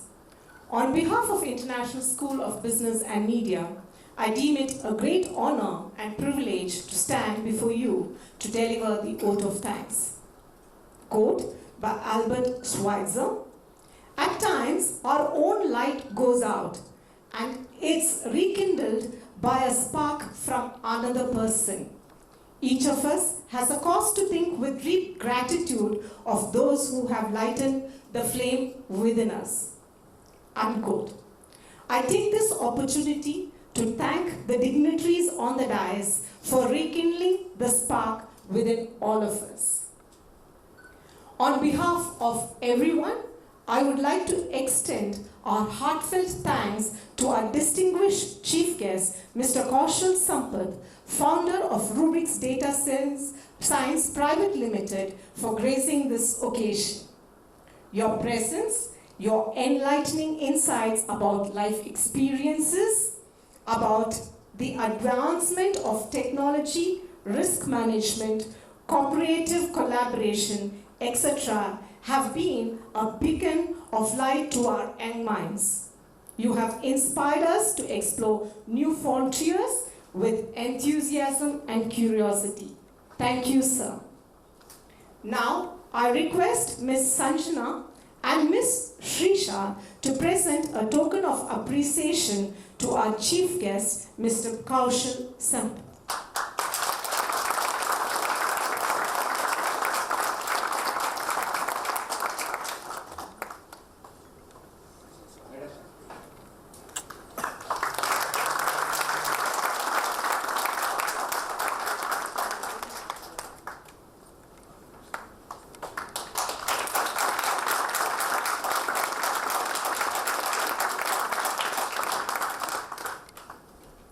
Thank you.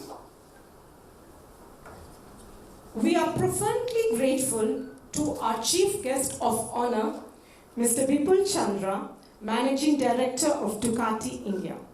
Your address emphasized the importance of goals, vision, passion, etc. These words will have a lasting impression on us, and we will carry it out throughout our lives. Thank you, sir.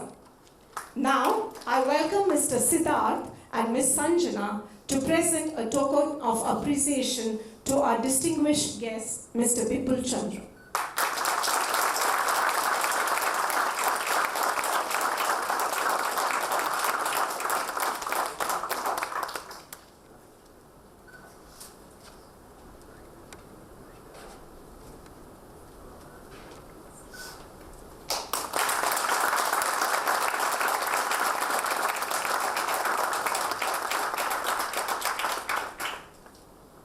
Thank you. Gratitude to our keynote speaker, Mr. Prakash Kamath, Vice President and HR Chief Operating Officer of Deutsche Bank. Thank you, sir, for the insights and words of wisdom. Your words will keep our thoughts engaged for long. Thank you for being here. I request Ms. Mansi and Shrisha to present a token of appreciation to our distinguished keynote speaker.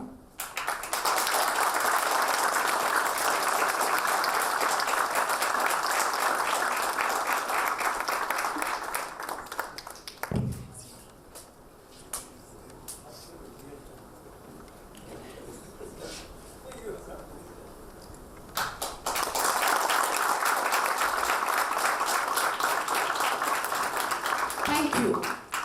We extend our deepest appreciation to Dr. Pramod Kumar, Founder President of ISB&M Group.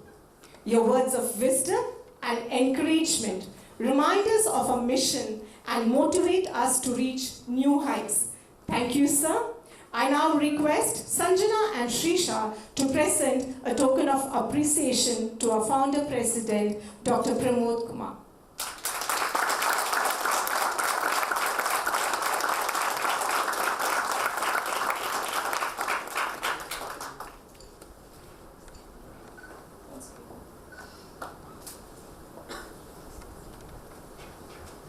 Thank you. We extend our heartfelt gratitude to Dr. S.J. Raman, Director of ISB&M Bangalore. Your unwavering dedication and visionary leadership continuously inspire us and elevate the standards of our institution. Thank you, sir, for being always a guide to us. Thank you. I welcome Mr. Siddharth and Ms. Sanjana to present a token of appreciation to our director.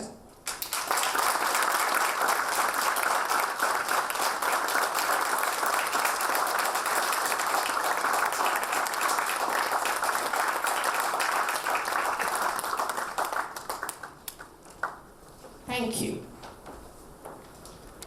Dr. Shrikant Parthasarthi for his support and guidance throughout. An event like this cannot happen overnight. The wheels start rolling weeks ago. It requires planning and a bird's eye for details. We have been fortunate enough to be backed up by a team of very motivated and dedicated faculty, staff, and students. I cannot thank everyone enough for their involvement and their willingness to take on the completion of tasks beyond their comfort zones. Thank you, everyone.